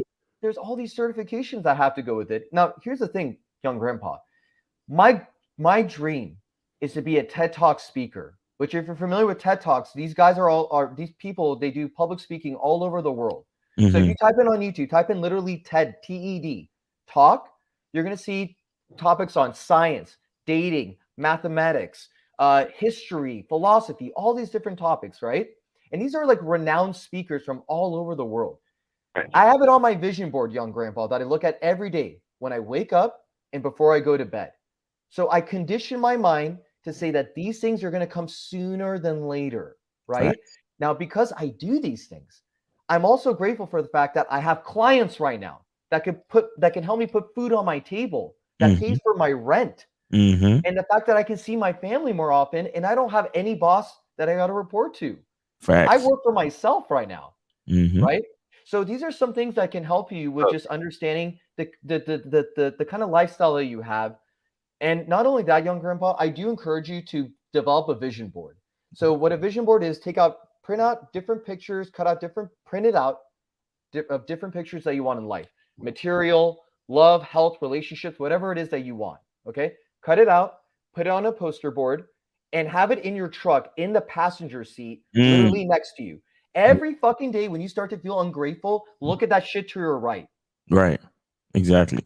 And young grandpa, I just want to tell you this one last thing before we let you go, unless you have any other questions. But the reason why you censor yourself, or the reason why you feel you need to censor yourself, is because you don't truly accept yourself. You don't truly accept your identity. You don't truly accept your position in life as it is right now. And I urge you to change that, bro. I urge you to understand that whatever like Cam said, whatever steps you're taking right now is exactly that. It's a step, and it's a step in the right direction. But in order for it to truly be effective and for it to be a step in the right direction, you have to take the time to appreciate it, bro. You have to look at your life and don't just pay attention to what's not happening. Pay attention to what is happening. And the fact is, you got your CDL. You're a truck driver. You're taking the improv class. You probably, if you was being grateful and positive, you probably could have talked up that girl that was hollering at you, and you probably could have smashed. But you on some negative shit, fucking up the game. You understand what I'm saying? You need to love yourself a little bit more. But before I let you go, you got any other questions? Right. No, that was pretty much just my kind of thing. I'm gonna try to take what y'all saying into consideration, man. Yeah. Yo, grandpa, are you part of the Bad Boy membership? Okay. Yeah, I'm on the Bad Boy membership. I done listened to that twice. That's what's up. We'll stay on the Bad Boy membership, man. We appreciate you. But, other than that, though, be safe out there on the road, man. And like I said, man, look at what you do. Understand. Look, let me tell y'all something. Anybody who's listening to the sound of my voice, everybody from the janitor or the lowest motherfucker in the mailroom all the way to the CEO is just as important as everybody in between. Because if one of them don't show up to work, everybody got problems. Do you understand what I'm saying? So don't ever look at your position in life and act like it don't matter. Whatever it is you're doing means something, because when you don't show up to work, somebody else got problems, or somebody else got to fill in for you, or somebody else got to work twice as hard, or whatever it is. You understand? So young grandpa, man, appreciate your life, bro. Be grateful for your shit. You understand? You are important. You understand? Don't shit on yourself or filter yourself. Accept yourself and then share that gift with everybody else. All right. I appreciate you. All right. All right. Take it easy, man. All right. So we're going to take 816. 816. You are live with Miles and Coach Grand Cam. Name, age, and city. What's up? What's going on? This is A Rich. I'm from Kansas City. I'm 32. Hey, what's going on with you, man? What's going on? What's going on, Cam? Nice to meet you, brother. What's going on, Miles? What's up, man? How you been, man? Yeah, everything's going well. Everything's going well. All right. What's on your mind? Yeah, Yeah, I was but yeah, I just had a question specifically for Miles though. All right. Yeah, I was watching one of your broadcasts, and you had a broadcast, and you had got into it with some white guy. Okay. You know what I'm talking about? Yeah, yeah. Yeah, I was wondering. Actually, like, I as far as the way that didn't really get into it with him. I actually just kind of let him talk. But yeah, go ahead. Okay, yeah. I was wondering, as far as the way that you handled that, if given a second opportunity, would you handle it the same way? Yeah, I would handle it the same way. Okay, now, as far as how you handled it, do you think that relates to like the masculine, you feel like that was like a masculine way to handle it? Yes, I do. Hey, Rich, I actually want to interject for just a moment. So Miles' response to your first question was perfect. And here's the thing, my friend. When you're in your self-identity, you already know what you're going to say. You're consistent in who you are. So Miles already had everything planned in his mind. When this guy started showing aggravation, started showing negative energy, Miles has had this in his head the whole time that because he has a program, he has structure in his mind, right? So he knows that if someone like this racist guy starts saying racist stuff to me, I know how to go about it. Mm-hmm. And I also know how to keep my show going. Mm-hmm. I know how to not lose my cool. Mm-hmm. I know exactly how to handle these kind of people. Right. So he had the program already structured in his mind. So I think your question, Rich, was a great question. And Miles' response was a great response. So Yeah. a man with game doesn't get lucky. Like Miles was not lucky with what he said. He knew what he was going to say because it was in his identity. Yeah. But Carla, where are you at? What are you trying to figure out with all this? Well, actually, Coach Cam, I actually just wanted to speak to Miles because I wanted to get his point of view. No. It's all good. It's all good. I'm here for you. But I'm just trying to figure out where are you going with this? Like, what are you trying to figure out? Okay, because I've noticed that a lot of times how you'll handle conversations, it's not like how you handled that situation, and how you handled that call. A lot of times you're very aggressive, very, somebody tries to come against you, you yell, you do lose your cool. And so I'm saying that was kind of an inconsistency right there whenever you was talking to that white guy. Okay. It was why didn't you treat that white guy like you typically treat people that you feel like disrespect you? Okay, now I need you to understand something. When you see me go off on guys, I need you to really, really analyze and really look at when I go off on guys.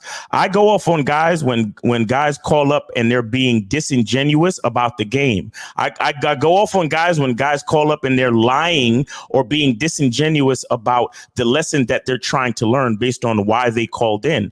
And understand that I choose to be passionate about the game.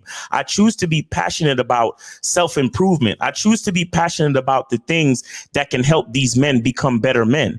When that racist dude called up and started to say the things he began to say, I realized that he wasn't looking for an opportunity to have a conversation. He was literally just looking for an opportunity to say some negative racist shit to a black dude on a show. And I wanted him to say it because I wanted the viral moment to happen. Do you understand? When somebody calls in and they say to me, yo, I'm having trouble with this girl, and it's the first month that I've only known her for 4 weeks, and I made her my girl. And then they say, but Miles, I don't see nothing wrong with making her my girl after a month. What's wrong with you, Miles? Oh, I'm gonna get at you because I'm passionate about a man understanding his mistakes within the rules of the game. So I'm going to start yelling. I'm going to get, very passionate. I'm going to, you say it's me losing my cool, but I say it's me being super passionate about the game. Right. But when somebody calls in and I explain myself and I say to them, listen, I'm not trying to be married, but I'm the type of guy that I let the women that I deal with, I let it be known that I deal with multiple women and I'm very honest with them. And I explain that to him, but he still decides to take the conversation to another place and then starts to say a bunch of racist, negative things. Then I realized that he's not having a conversation. And I don't care about racism as far as somebody trying to be racist to me. What I care about is the game and trying to make the person who I'm speaking to, I'm trying to make sure they understand a better perspective as how to go about conducting themselves in the game. But if you call me up just trying to be racist or trying to call me out my name or just be like, oh, Miles, you short, you fat, you black, you ugly. That's not a conversation that I'm going to really take seriously. So I could sit there and let you talk. Why? Because I know people love to watch, negativity. So I'll leave it and let it happen. And that's what I did in that situation. I hope that answers your question. Or if you have any more, let me know. Yeah, Miles. I don't think that you thought that was going to go viral. That sounds like a cop out. Okay. You have every right to believe whatever you want, homie. Yeah, man. He made you look like a straight bitch, man. That was bad, man. Okay. And this is another one of those situations. This is another one of those situations. This is another one of those situations. This is another one of those situations where I realized that you called in just to make that point, just because you wanted to refer to me as a bitch. You're not really trying to have a real conversation. You a bully, Miles. See, okay, real all right, with you. All right, you folded up like a bitch. Yeah, okay. It ain't no masculine shit. Okay, that's not no masculine shit. You don't let no white man talk to you like that. All right, don't ever do that shit. Okay, that was an embarrassment. Okay, how come? So how come I don't feel embarrassed then, homie? I feel more embarrassed for you right now. Hey, it beats me. I don't see. You should feel embarrassed. Look how long ago that video came out, bro, and you're still calling me up talking about it. Yeah, I just saw it. Look, yo, you just saw it. Oh, you just saw it. So you just catching up. You just catching up. That was a very poor Bro, there are comments under that video. There are comments in that video like 20 times worse than anything you saying right now. And you know what I did? I liked and I hearted every comment, bro. So thank you for watching the video. That's the only thing I can say to you, bro. You can believe whatever you want to believe. And that's the reason why I let the video go viral, because I know everybody's going to have their opinion. Because when I sit here and talk about masculine identity, only a few people is going to really understand what I'm saying and give a fuck about that. But the rest of the weak-minded people such as yourself, you can't wait to fucking watch the video and then come on here and try to call me a bitch or try to tell me some shit like, oh, you're a bully and you did this and you did. You don't know what you're talking about. You really don't know what you're talking about. But I give you the last word before I let you go. Go ahead. I'll give you the last word. Yeah, man. Look, man, if you can be stern with black people and black callers, you need to have that same energy for other white callers that are stern with you. Like that shit was an embarrassment to black people, bro. So that guy was stern. That guy was stern with me. And listen, I'll let you talk. Don't cut me off. Now look, listen. You don't need to be selling no fucking masculine identity program, and you can't even handle shit like that. You need to fucking take that shit down. Take it down. And just get rid of it. Take it down. Get rid of it. Hang it up. Take it down. Get rid of it. Hang it up. Hang it up. You guys, teachable moment right here. See, this is why you need a strong masculine identity, because you got guys like this that want to tell you what to do. You got guys like this that want to tell you what to do. You got guys that have their weak ass opinion and they want to come tell you what to do with your philosophies and your identity. Keep talking, caller. Go ahead. Bitch ass dude, man. Really? Okay. That white man. Hey, listen. Just because of, I'm gonna take down the masculine identity right after I hang up with you, bro. But keep going. Yeah. Thank you. That shit is a scam, bro. You ain't no masculine identity teacher. You ain't no man. So what am I? What am I? Bitch. What am I? A bitch. Okay, great. The white man proved it. Okay, that's good. Are we done or we finished? Yeah. We done. We done. All right. Go ahead and hang up. I'm not going to hang up on you because I don't want anybody to say I was trying to shut you up. So you go ahead and hang up. No, I'm going to chill. I'm going to chill here. You going to chill right there. Yeah. I'm going to chill. I'm going to let you hang up. You see, you see why you got to be strong in your shit, because you got people like this that are gonna come at you all these different ways and try to get you to believe what they believe about you, because this caller definitely has something about his own identity that's lacking. So he feels like, so he wants to call into the. We're not even talking about that, and he wants to call into the show and try to tell me what I'm about. I thought you was chilling. I thought you was chilling, bro. I thought you was chilling. I thought you was chilling. No. You said you was chilling. Just chill. Fucking poetry you spitting, dude. That ain't gonna work. We saw with the bitch you are, bro. We saw. Bro, I'm the one that put the video up there, bro. I put it up there. I don't know why. Why? Of course you don't know why. Of course you don't know why. I put it up there for you. I put it up there for the people who don't know why.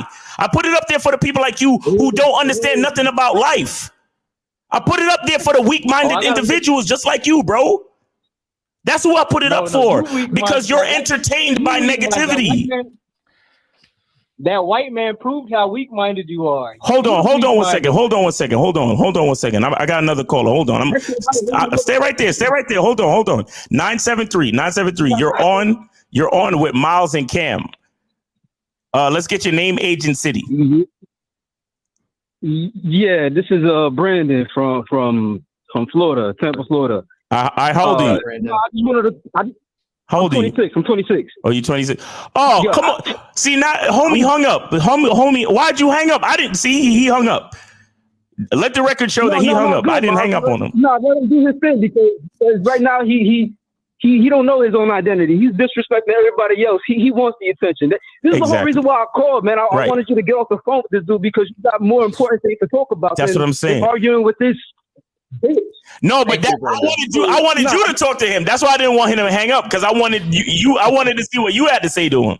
You know what I'm saying? I wanted to keep both of y'all on. I don't.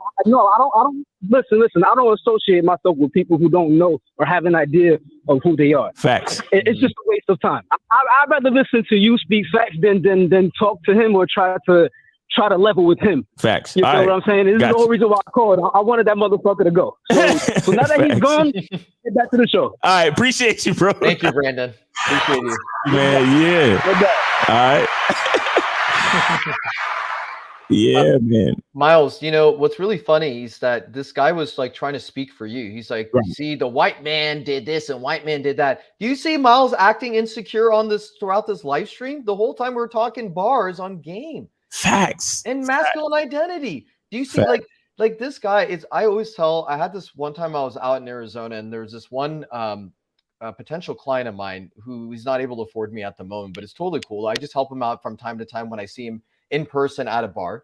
Right. And he said, you know, I went up to this guy, and this guy actually legitimately, in his opinion, looked like Chris Brown. So he went up to him, was like, hey man, you look like Chris Brown. Has anyone ever told you? And the guy's like, you know what you look like? You look like American Rejects. I thought that was actually pretty funny. But then like I like try to hold in my laughter of like, yeah, that's actually like, you know, that's a pretty cool thing to say. And I'm like, well, how did you react to it? And the guy's like, the guy said, I don't know. I just looked at him like, why? What's an American Reject? And the guy's like, well, it's you. So whatever, right? Yeah. So I told him, like, dude, don't worry, that guy's a fucking idiot. Right. Okay? You know, they are projecting how they feel about themselves to you, right? If they can't handle a fucking genuine compliment, what does that say about that person? Exactly. But we got 732. You're on live with Miles and Coach Grand Cam. Let's get your name, age, and city, and what's on your mind. For Sean, 26, Jersey. I donated. Yeah, what's going on with you, bro? Appreciate you, bro. What's going on with you, bro? What's on your mind? Coach Grand Cam, first time seeing you. You're doing good so far. I appreciate it. Yep. Thank you, brother. No problem. Now, that fucking call, yo, that shit was driving me crazy. Let me say something. There are some YouTubers on this platform that I disagree with, and I don't like them as people. Right. But you will never hear me under the comments, never see me in the kind of comment section. You'll never hear me calling them. Right. Never hear me trying to antagonize nothing. Why? Because I have a life and I know who I am. Right. Like Coach Grand Cam was saying, your sanity is important. Miles. Yep. If I was that guy and I'm calling you, no matter how petty and how much I think I'm being petty and antagonizing you, he's going crazy in the head because there's nothing better to do. Exactly. You understand what I'm saying? So it's like, nah, man, no.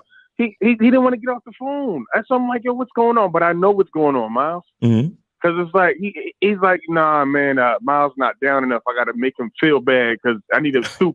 He need to make you get down to his level. Like I was talking about the previous stream, he wants you to be in the mud with him. You wouldn't get in the mud. Exactly. So Misery loves company, bro. Misery loves company. Exactly. Misery loves company. So we look down at the misery and never go down there. Exactly. And I like what you, Coach Grant Kim, you said, the guy, I guess he was declining. Your friend said something to the effects of some guy who was like Chris Brown. Yes. And then he said you like American Rejects, whatever the case may be. Mm-hmm. And like you said, you can handle a simple compliment, man. So what I'm saying is, it's like you should just understand yourself to the point where you know people are going to say certain things to you. And even if they are negative, you'll be able to stand by it. Like, for an example. Exactly. I was in a call center, right? I don't know if you guys know, but if you in a call center working there, you're going to gain some weight because they feed you a lot. And you just sit there. Yeah. It's very sedentary. Yep. Yeah. So I wasn't working out and we kept getting hella sale goals and shit. So they kept feeding us pizza. You know, I take accountability, but my stomach got big as shit. Right. So I'm known for coming at people, like hiking on motherfuckers in the call center. Right. Uh-huh. So one day, these two people, they was going in on me. I was like, oh, you pregnant? You the first man to be pregnant? This and the third. Oh, your belly big as hell. Can you even walk? Can you breathe when you're on the phone? They was going crazy, right? So, and I'm paraphrasing. It was worse than that, Mouse. Right. So I'm like, I'm not even trying to come back. I'm just smiling. I'm like, yeah, man, my stomach getting big, but it's all about the chest. I'm just doing the push-ups and shit. Right. They're like, man, you got to worry about this. Though. I ain't worried about my stomach. Nigga, let this shit get big as hell. Right. And it was to the point where the person next to me was getting offended. He's like, yo, Rashawn, they're really coming down at you, man. Are you okay? I'm like, well, come on. So they just hanging on me. But the point of that story, Miles, is right. like there was a reason why I stated that I'm known for coming at people. Mm-hmm. I know how I am. So I know people are going to reciprocate that energy. Mm-hmm. And I know myself. Right. I know me gaining weight and I'm showing that much comfort. People who are comfortable around me are going to have that much comfort to say. So I'm just saying my identity allowed me to just be good in that situation. Yeah. So I'm saying that's how that's how right. That's how important it is to have that. Yo, exactly. Mm-hmm. Because look, your identity is, you know who you are so much that you even know when you're in certain states of fitness, you already know how people are gonna behave. So it's like you knew it was coming, you expected it, so it was nothing for you to trip over. So that guy sitting next to you, he didn't even know how to handle it, even though they was talking about you and not him. You see what I'm saying? And that's a very good example, man. Appreciate you. Yeah, and I want to add something to what the caller was saying as well, and to everybody to benefit from this, from that other previous caller, the one that was going like crazy about the whole skin color thing, and like calling Miles out, it not legitimately. Mm-hmm. What's really funny, guys, is that in every culture, in every ethnicity out there, there's some kind of victimization of some sort. Middle Eastern, I'm Middle Eastern. So a lot of victimization that we have is that white women won't like us because of our brown skin, because we're hairy, because, we have, just because of the whole terrorist Middle East stuff. Like we get that a lot in our culture. Right. But the funny thing is, like, with this guy, he kept using his own skin color as his identity. Your skin color is not your identity. That's just a fucking label. Right. Your identity is your first name and your last name. And everything we've been talking about, the Holy Trinity, whatever your three Holy Trinity is. Right. Before there's me being Persian, it's Cameron Hashemi, it's Coach Grant Cam. And before all that, it even goes deeper with like my Trinity of who I am as a man. Before I'm a coach, it's me. So that's what this caller just fails to see. He's constantly using his skin color as justification to lash out on Miles. And that's a reflection of who he is. Exactly. Right. That has everything. That says more about him than it's ever going to say about me. And shout out to Coach Justin in the chat, man. Shout out to Coach Justin for checking in, man. Appreciate you. That's another dope coach, man. Make sure y'all go check him out. But Rashawn, man, I'll give you the last word before I let you go, bro. Yeah, I'll say the last word. I want to add what the Coach Grand Cam is saying. Yeah, and it's something similar what I see where, you'll tell a guy or someone tells another guy, you don't get no bitches, you don't got no money, and they start losing their fucking mind because they base their identity on that thing that doesn't even really matter. You understand what I'm saying? But that's all I got to say. Exactly, man. Yeah, thank you, man. Yo, those are gems, man. We appreciate you for always adding to the conversation, bro. You be safe out there. Thanks for calling, man. All right, so we got 267. You're on live with Miles and Coach Grant Cam. Name, age, and city, and what's on your mind? All right, you got me? Yeah, we got you. 267. Go ahead. All right. Name's Alex. I know Cam personally. He's a great coach, and I figured I'd call in. Just to, nice. Take a brain. Yep. So, what I want to, I'm from Philly. 29 years old. Okay. So there you go. All right. I want to. When you guys, think back to your worst breakup. Mm-hmm. When you had that breakup, like girl breaking up with you having to break up with her, it doesn't matter. Whatever the worst breakup is, how did you bounce back? Go ahead, Cam. So how I bounced back from my breakup. So the last breakup I had was in May of 2022. I was actually in Tulum. I was on vacation, but my girl and I, we actually moved from Arizona to Tulum with the intention of staying there until July of 2022. And I was just fed up with the fact that, I definitely did not lead it the best way I could have. I definitely could have done so much better. But, the beauty about being in a relationship where you could have done better, you can get back to the world. You can get back to yourself, and you can get back to your identity. So what happened was in May of 2022, early May, I told my girlfriend that I was ready to break up with her. And she helped me pack my stuff. I got myself a new Airbnb. I moved to my Airbnb. I chilled in Tulum for about 3 days afterwards. Had a great time. Went salsa dancing later that night. Had an amazing time meeting chicks from all over the world in Tulum, which is a fantastic place for everyone to go visit. Oh yeah. Tulum is dope. Yeah, it's lit up there. So, anyways, what happened? What happened is when I got back, I'm in the States. For me, the most important thing was just to think about, like, to heal from the process was, what did I do wrong? What could I have done better? But also understanding that it's okay to be imperfect. As long as I understand like what it requires. Like, for example, in my identity, to be on the topic of that, I realized that I was lacking boundaries throughout the course of my relationship. I was lacking standards throughout the course of my relationship. And I was also lacking some proper seduction I could have done better.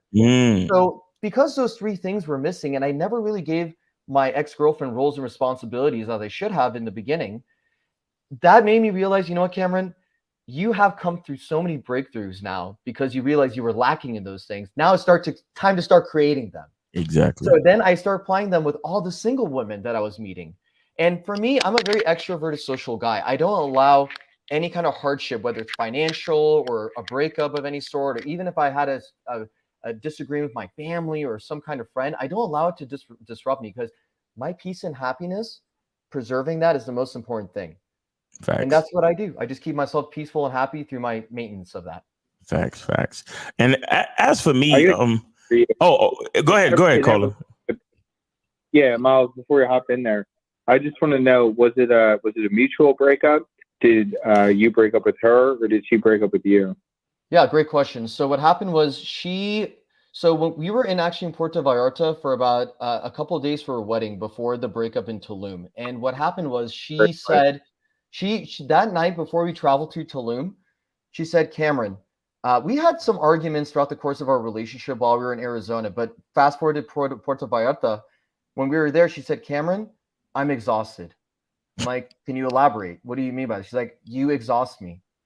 And when I heard that, I was like, ooh, this doesn't look like it's going to be ready for the future of our relationship to continue. I'm ready. So I said, well, you know what? I can go home right now and I'm going to leave. And I should have left. I should have went back to Arizona that day, but I didn't.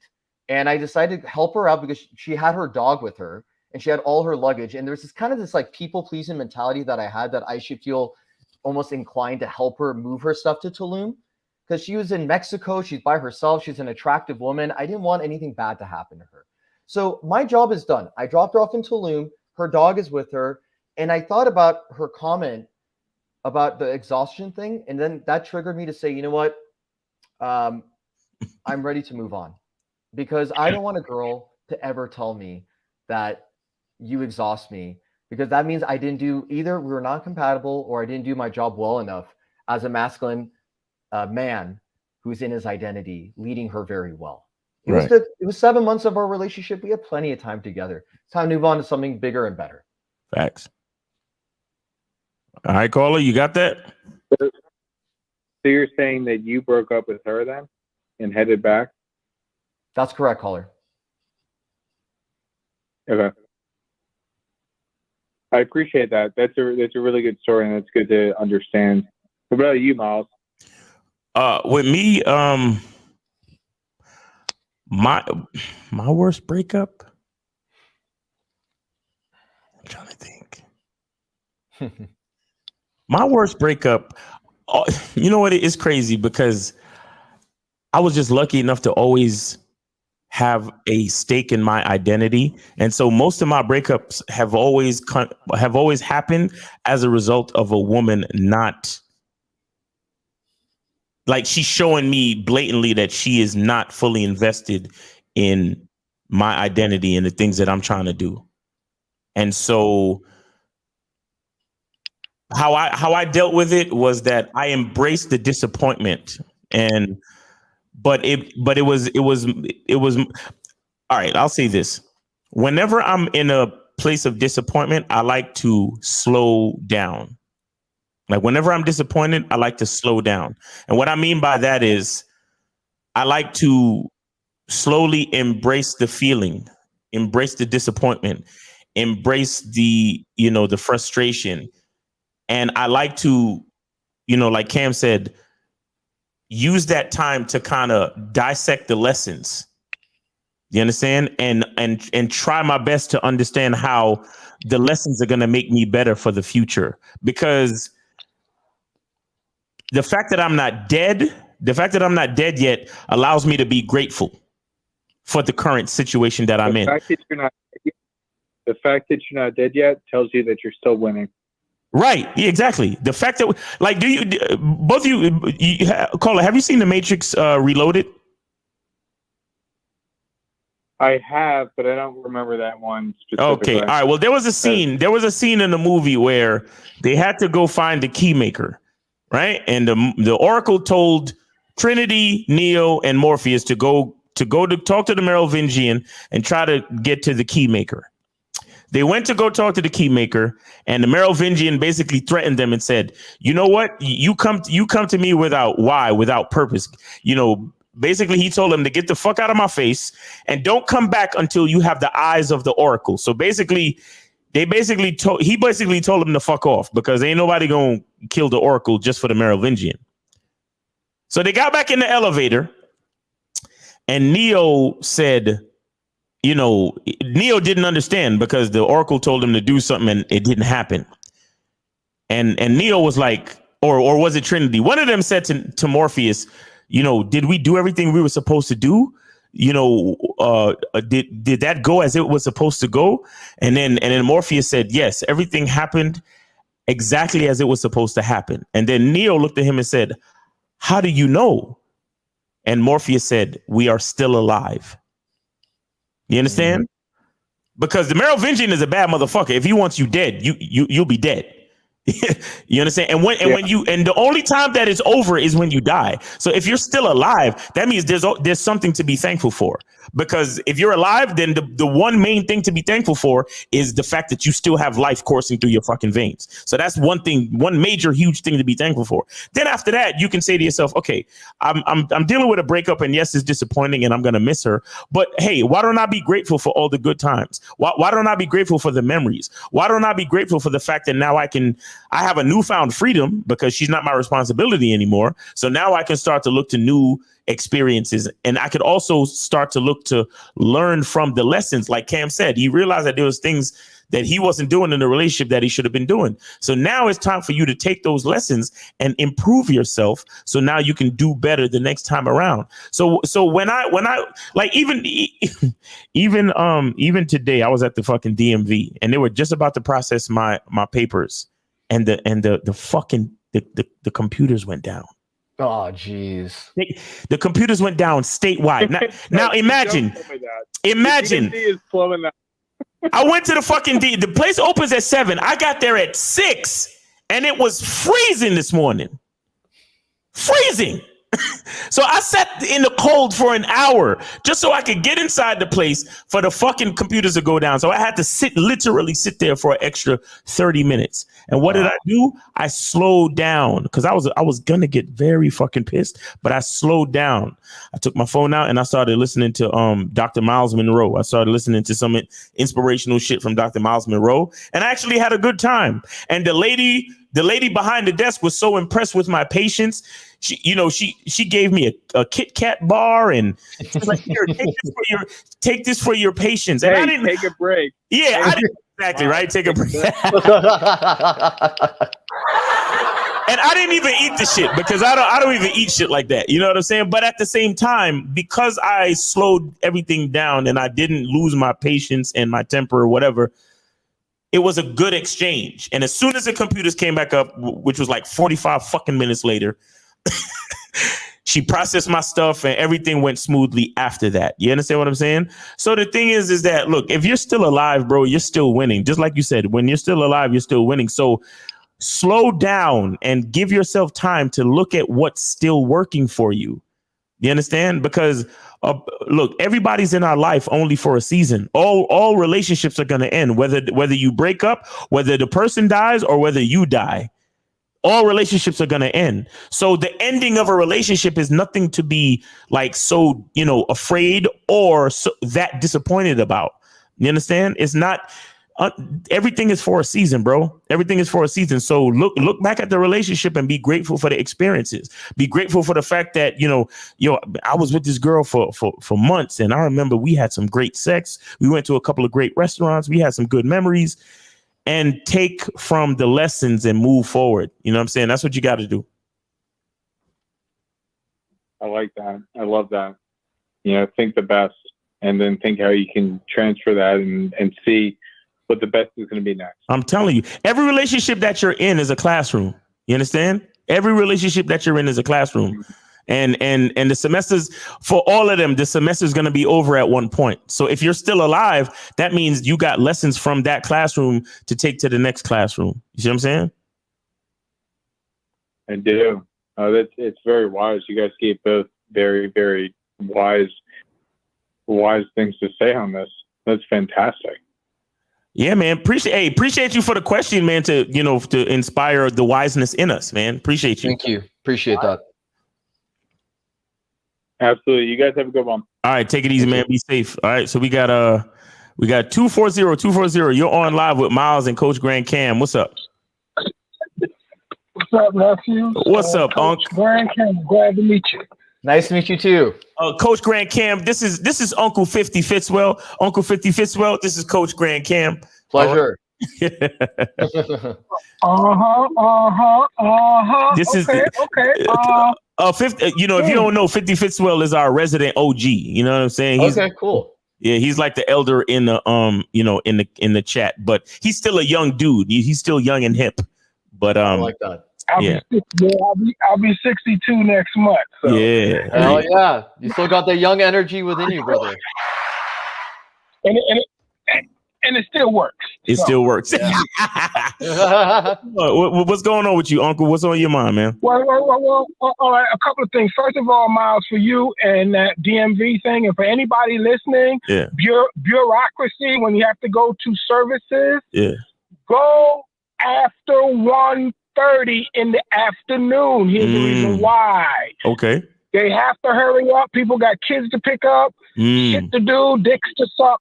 they got to get out of there. So they're gonna move you very quickly. Okay. Don't After go in the 1. morning, go after 1:30. Okay. Okay, they're trying to move everybody out. So go there. That's the advice there for you guys to do a lot of bureaucracy. All right, so identity, yeah, this is your shit, Miles, and mine too. So one thing I heard there was a caller that called, and then you know a story about somebody that said something, they were talking about somebody else, and somebody else on the outskirts got offended or was affected by it. Right. That's the same shit that happened to me. Mm-hmm. I was working in a place, and the woman came in and says, you know, yo, you keep putting your shoes on my stool. I don't think I'm beginning to think you don't respect me, right? And then she walked out. There were 2 coworkers in the space, and they looked at each other, they looked at me, and they both said the same thing. They're like, God damn, that was intense. Did you feel that? I was like, what? What are you talking about? I was like, what are you talking about? Right. They were totally like, oh my God. So that told me about myself that I don't let shit just rolls off my back like a duck. That's an old saying. Right. Because I don't let shit bother me anymore. I used to because I didn't know who I was. And I was letting other people tell me who I was. Right. Gotcha. When I got comfortable with myself and then transferred that into my career and then really knew who I was and getting into that, and now I'm in control 100% of my life. Even my schedule, I do a video, I got the channels too, and I do a video on being in control of your schedule and your life. Because if you're not in 100% control or autonomy of your schedule, you're not in control. That's such a called fact. Independent contractor. That's a goddamn lie. Because if you ain't in control of your goddamn schedule, you are not independent. So I teach stuff like that to entrepreneurs. So, yes, sir. Time management. Identity is important. So thank you. Thank you, Coach Cam and Miles, as always. You and Lakaria and the rest of the crew, man. I appreciate y'all. But yeah, don't allow stuff to get into you to take you outside of your identity. Facts. Yeah. Appreciate Once you take you outside of your identity, you're done. All right, buddies. Thank you, man. All right. Thank you, OG. All right. Take it easy, OG. Be safe out there, man. All right. So we got 816. 816. You are live with Miles and Coach Grand Cam. What's on your mind? What's going on? Yeah, I was the one that called earlier. How y'all doing? How you doing, Miles? How you doing, Cam? Hey, you doing all right? Did you have another question, or you want to say something else? Yeah. I had another question. Okay, go ahead. Okay, so are you still in a relationship where you a stepdad? No, I'm not. Okay, that's over with. Yeah, that's over with. Okay. My question is, if you could do it all over again, would you get into a relationship and with a woman that has kids? Would you do that again? Yeah, I would do everything the same. I would do every single thing the same. I don't have any regrets from my life. I learned a lot of great lessons that made me the man I am today, and I really love the person that I am today. And all of those lessons came from those experiences. So yes, I'll do the same thing. Well, do you feel like that was a mistake at all, or do you feel like that was something you learned from as a mistake, or you feel like it was a good decision? No, it was a good decision. It was a very good decision. Okay. So you condone that? You condone, would you give that advice to your callers if they were thinking about hooking up with it, doing a long-term relationship with a single mother? You would tell them to do it? I would tell them to do it. But there's certain things, because I learned certain lessons, there's certain protocols and requirements that I would tell them to follow and fulfill before, in the midst of creating a union with a woman with kids.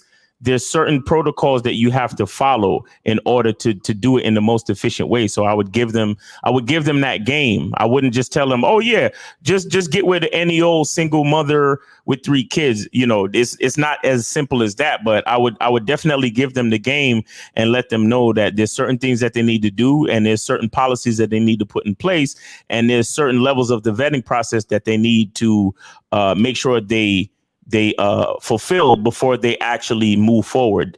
And it also depends on the type of relationship that they're seeking with the woman, because if you just smashing, or if you just dating her, that's different than trying to actually, come together and create a family with that woman. You see what I'm saying?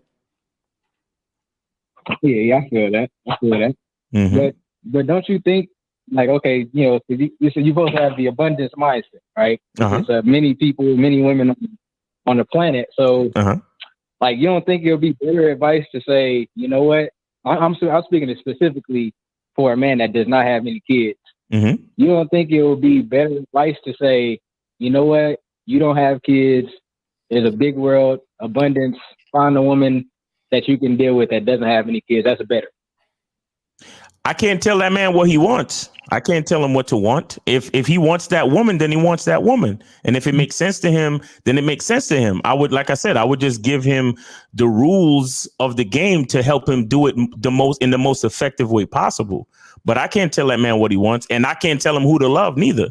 You know, what if there's a great chemistry between him and that woman? What if there's something that he just can't overlook, something beyond the sex or something beyond the fact that she has 3 kids that makes sense to him as a man? I can't tell him what to love or what to be attracted to.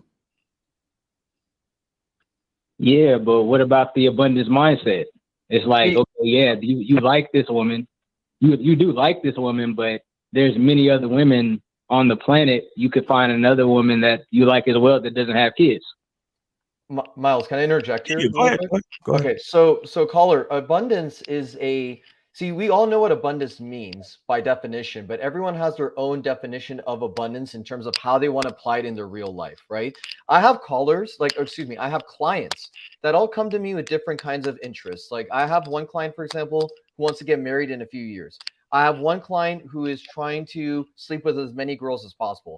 I have another client who is open to the possibility of wiping up a single mother and who has kids, right? It's different for everybody, but I'm not here to judge and say, all right, in order for you to work with me, you have to do it my way, right? So if a client comes up to me and he tells me, yo, Cameron, can you help me build a better connection with this single mother that I'm interested in that has 2 children? And then I'm going to say, okay, well, let me ask you this, client. Why do you want to be with this single mother? What is so special about her? So I'm using the same kind of like analysis that I would have with the guy if he wanted to sleep with a bunch of women. Right. So I'm trying to discover their why. Why her? Why not any other woman? Why not other single women or single mothers? Or why not a young 25-year-old, 21-year-old, right? So once I discover their why, and if it's in alignment with their authenticity, then I know that this is the right decision for them. Exactly. But they're telling me like, oh, because a single mom's going to do this and she's going to, take care of me and she's going to pay for my bills and shit. I'm like, I don't know if you can, you can get that with a single woman that doesn't have kids, right? Right. You can get that shit too. Exactly. Call it. And that's another issue. That's another thing for you to consider. If the dude is coming to me and saying, yo, I'm having so much trouble, I'm having trouble hollering at girls, or it's really hard for me to find, women to date. So I'm gonna just get with this single mother because, she lived down the street and she be sending me choosing signals. If he said that to me, I would be like, nah, bro, that ain't no reason to get with no woman. You understand? But if he really has an interest in this woman and he has a connection and there's chemistry and he's not the type of guy that has trouble getting with chicks, then there's no reason why he shouldn't get with that woman, because his attraction to her or his connection to her is authentic. And it's not because he has trouble getting other women that he's just settling for a single mother. And there's no such thing as settling for a single mother, because a lot of you guys think that just because a woman has kids, that makes her low quality. The only thing that makes a single mother low quality is if she is actually a low quality female. And what I mean is this: there are women out there who they got their baby fathers up and through the house. They don't have good co-parenting skills. They're not organized. They don't have the resources to have babysitters, so they can't even come out on a date with you. So they telling you to come over to the house and fuck them while the baby's asleep in the other room. Like that's low quality. Because I have single mothers that I deal with currently, and none of that type of shit happens. You understand? The women that I deal with are quality women. They have healthy co-parenting situations with the baby fathers. They get babysitters when they need to, when it's time for us to go out on a date. There are no obstacles or problems or issues or drama that surrounding the relationship I have with these women. Not because they're single women, but because they are quality women who know how to organize their lives. But again, that has to do with the quality and the identity that we're talking about on this show.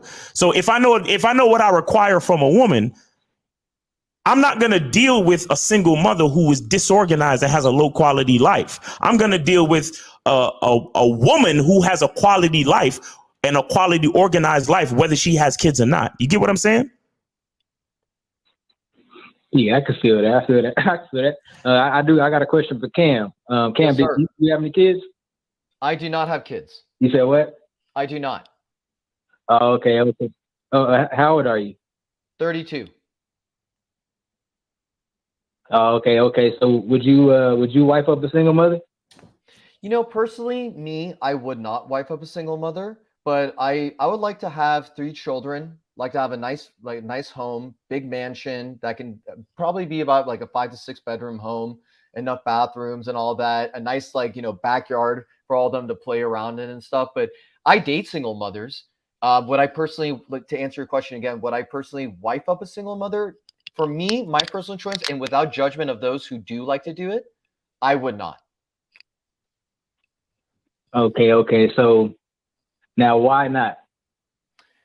You know, for me personally, I like to have my children come from the woman that I have been sleeping with for a long period of time. I like my children to come from the same DNA and not necessarily share my DNA with like someone else's DNA. Now, this is just how I think, right? That doesn't mean that my identity is fit for everybody else, right? It doesn't mean like everyone has their own unique way of looking into why it's better to have their own children.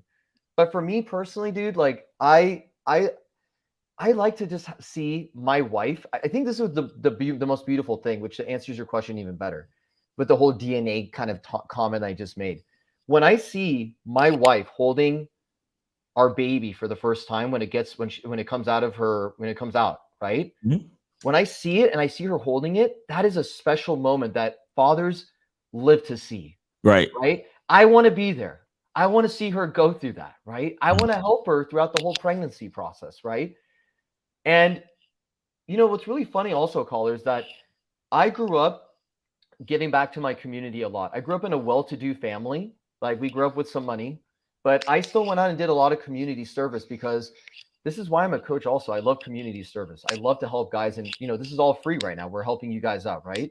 And my whole life, I was around not majority of my life actually, but good segments of my life, especially in high school, I was teaching young children how to play soccer for free, right? So my fascination of wanting to be a father one day came from like high school, where I saw like I was teaching Junior how to kick a soccer ball and how to, you know, have it, and we would race each other. It would be really fun. So I think that the ability of me having my own child sounds really fascinating to me. And again, seeing my wife go through the whole pregnancy process is beautiful. And my parents being there to support us. Her parents being there to support us. Right. Family. All right. Call it. Okay. Yeah. Yeah. Well, Cam, you know, it sounds like you got your head on right. It sounds like you're making sense. You're making a lot more sense than Miles. I think that Miles should get on your membership and cancel the masculine identity membership, because like his answer was crazy as hell. See, you got sense, Cam. You said, no, I want to have my own kids. I want to start my own legacy. That was a great answer. See, so I think, Miles, you should just get on his membership, cancel the masculine identity membership, and stop misleading guys. You know what I mean? Well, caller, let me thank you for the words of saying that it makes sense for you and based on what I'm saying. But check this out, caller. See, Miles, he hung up. Okay, but I'm gonna say this anyway. He's gonna hear this part. Yeah. I gotta defend my boy Miles here. Okay, Miles, even though Miles doesn't need my defense, he doesn't need me. But let me just say this: why it's important for you guys, everyone in the chat and the recording, to hear this. Miles changed my life, guys, with Lucario and the whole real game no theory. Do you see me pursuing side by side, copy and paste everything Miles does? No. Right. Miles, what he did, he gave me freedom. Think for my fucking self. When in my identity, I was in my parents' identity, being a people pleaser, kissing ass to all these people. When I knew, guys, I grew up in the hospitality business before I became this. Yeah, selfish, baby, selfish. You know, I grew up in the hospitality business. As a people pleaser, we're in the hospitality business. They say the customer is always right, and that is not true. That is further from the truth. So my people pleasing was enabled more and more and more by kissing the customer's ass, and this was the worst thing that could ever incorporate in my insecurities. And here's the thing: when I found Lucario, it was first Lucario. I was like, holy crap, who the fuck is this guy? Then Miles comes in the picture. Holy crap, there's another guy that's like him. And then came Steve the Dean, who grilled my ass on Tuesday phone calls every fucking week when I would call in. He would grill my ass, rightfully so. And then came Kay Zaggins, when I had all four of you guys on a fucking call together. Then came 1950, and now Taekwondo. Facts. Right? Shout out. Game never. Shout out to all those guys. Yeah, facts. Facts. Real Game No Theory, man. Sundays at 12 noon Eastern time, man. Real Game No Theory panel for real. Yeah, man. But you know, and you know, and the crazy part is I don't even want kids. You know what I'm saying? Like every man is different, man, because me not really wanting kids, but having the experience of helping a woman raise her 3 kids. Bro, I learned so much, man. I learned so much. And again, just like he asked me if I regret any of it or if I would have done it differently. No, I wouldn't. I really wouldn't have. I said this to myself the other day. The only thing I would do is I would do better because I know more. But I would still make the same choices. You get what I'm saying? Because I don't regret any of the choices that I made in my life. I actually, looking at the man that I am today and where I am and how I got here, bro, I'm so grateful. But I wouldn't make any choices different. I would just be better because I have the knowledge. You understand? That's the only thing I would do. But we got a couple more calls in here. So we got 470. You're on live with Miles and Coach Grant Cam. Name, age, and city. What's on your mind? Yo. Hey, what's up? What's up? Listen, I don't know. My name is Brian. I don't know if it's like Hate Miles call. I don't know why these people are calling in, but you handle yourself like a real G. So appreciate it, man. Don't let them get you. And when I don't like, they try to come across with this real passive aggressive. Like, oh, hey, Miles, can I ask you a question? Right. Oh, well, no, I really want to know your opinion. You know, I'm really interested. Right. Oh, you asshole. I mean, come on. I mean, these guys are just really on something else. Man. Facts. But anyway, I came to ask you a real question. It's a little off topic, but it's about self-empowerment. I am a magician. I'm an aspiring magician. I do magic. And I want to know some game from you. How do you think I can get this off the ground? The reason why I ask is this. I have some friends who are magicians. I'm an older guy. I'm like in my late 40s, early 50s. And well, actually, that's a weird. I'm in my early 50s. You can't be in your late 40s, early 50s at the same time. I'm in my early 50s, and this is like a career change for me. And you're waiting till this stage in life to make a career change to becoming a magician? No, this just came upon me. Actually, I still do what I normally do. Okay. But, yeah, I'm still. Okay, so what? All right, get to the. All right, bro, get to the question, man, because I know you. So I know the type of calls you bring in. Please get to the question, bro. Okay, the question is just this: how do I make a career change, or how do I step my game up? As far as being a magician? Yeah. Like, okay. What's your? Okay. What I would tell you, the same thing I would tell a photographer: find a successful magician and be his assistant for free, and learn as much as you can, and then start to, when you get some experience and you become really good, start to do some magic shows for free. You understand? So like if somebody's having like a baby shower or a child's birthday party or something like that, you know, practice your show for the kids, you understand, and become good. And then what's going to happen is the parents at the magic show is going to be like, oh my God, you do such a great show. You know, can I have your information? What are your rates? And then once you get really good, you can start to charge. All right. Okay. Yeah, but you got to start. You got to start out pro bono. This is the first time I called, but anyway, thanks. I appreciate you, man. That is not the first time he called. Yo, 718, you on live with Miles and Coach Grant Cam, man. Name, age, and city. What's on your mind? Miles is Moses, man. Hey, Moses. Oh, Moses. What's up with you, bro? What's up with you, man? What's up, man? What's going on, man? What's on your mind, baby? Yeah, that's a good question, man. Listen, aside from girls, I'm glad you're talking about the identity, because let me tell you something. I noticed when I deal with girls, the word identity, before actually within the first 2 minutes, within meeting the woman, right? The word identity, the word Miles Cunningham and my identity, excuse me, sorry about that, identity comes into my head all the time. Like, yo, Moses, remember your identity. Right. Now, the reason why that comes into my head, right? You have to understand this. I always tell my boys, right? And I tell people this: nobody knows you better than you know yourself. Exactly. You understand? And in the fact that nobody knows you better than you know yourself. Now look at me. I get haters all the time. They talk trash about me every day. They're like, yo, Moses, you weird. Yo, no girls will ever like me. Right. No, here's the thing. Here's the thing, right? No, yeah, that's what you say, because I look a certain way. But guess what? Understand that just because I look weird, but because I have a strong identity and I'm dealing with women, guess what women tell me? They tell me, listen, you know what's special about me? I have a strong identity. And on top of that too, I keep shit real, and I'm a man. I'm all about me. Right. And that's what they like about me. Nice. You understand? So the haters, so that goes to show that you may get haters, but understand the haters is not the one that's going to destroy your identity. Exactly. Because the haters, nobody, no human being in this earth to give you game. You understand? Only person that can give you game is you going out there and learning game through your identity and knowing yourself. Exactly. And knowing your mindset. Shout out to Steve the Dean. He talks about the man's mindset. The man mindset. Fact. Shout out to Steve the Dean. Yep. Yeah. Knowing yourself as a man. You understand? Working on your mindset, working on your work on your mentality. Right. Understand you.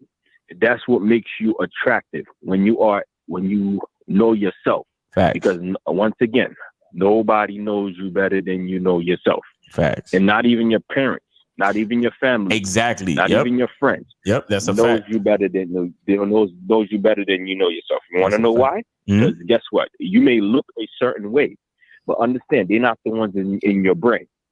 You understand? They're not the ones who's in your mind. Only you in your mind. Yep. Because if guys could tell me, yo, Moses, you weird, you a lame-o, and I'm always walking with my head up, and women that I deal with tell me they like me because I have a strong identity.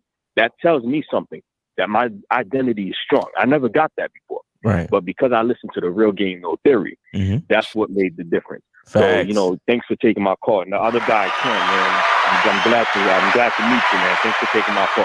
Pleasure to meet you, Pleasure to meet you, Moses. Appreciate you, Moses, man. Yeah, man. Thanks for all the calls, man. I'm gonna cut the lines because we went way over. Because I was saying I only want to make this 2 hours, but it got interesting, so it is what it is. Yeah. But man, look, let's do this. Shout out to the chat.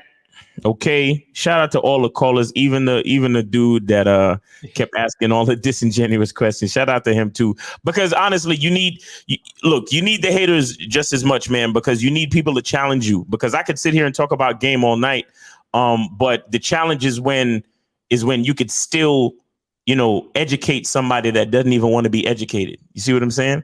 So I appreciate him as well. But Cam, let them know where they can catch you, man. Absolutely. Miles, just I know we're over time right now. Do you want to answer the questions that we have? Yeah, we just got a couple. Let's do it. Yeah, let's do it, man. Fuck it. Let's do it.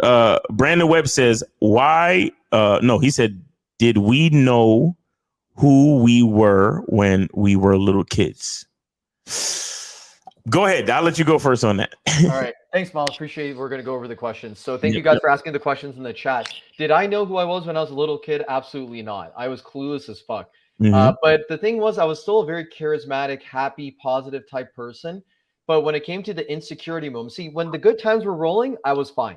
But I still didn't know who I was. It was just the good times were rolling. But when it came to insecurity moments of toughness, moments of like negativity, I didn't know who the fuck I was. Right. So that's the answer to that question for me.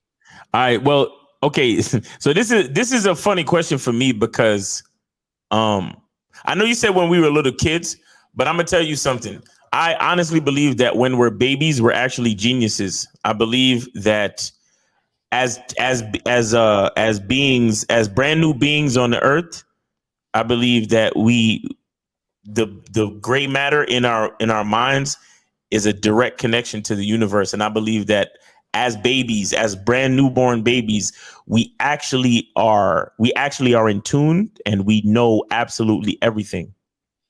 You understand? And what you do as you grow into a person is you recognize, the word recognize.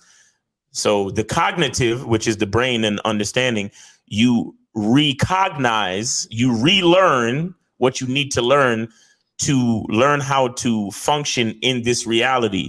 But I believe that when you're first born, that's the closest you will ever be to the genius, to the using 100% of your gray matter, being fully connected to the universe. I believe that. So everything else is just a recognition. You understand? Because if you really think about understanding, how could we truly understand language, math, and all the other rules of society?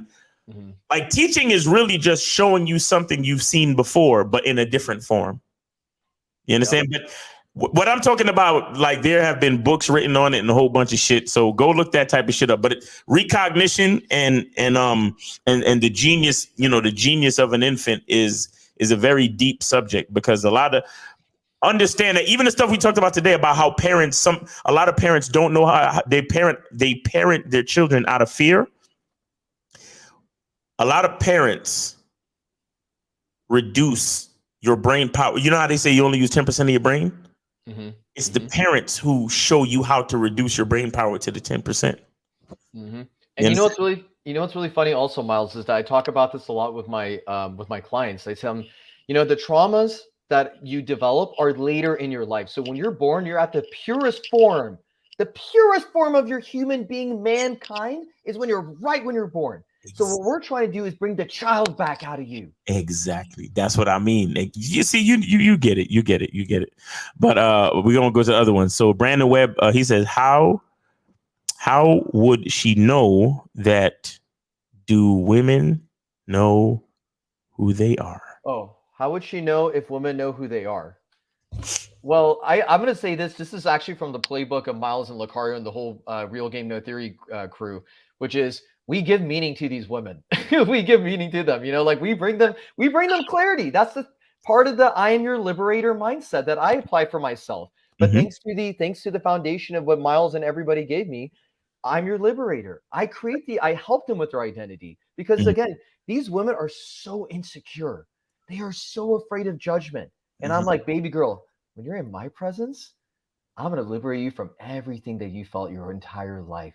Sexually, mentally, physically, spiritually. You're on my journey now, baby girl. Woo, fact. That's it. Yeah.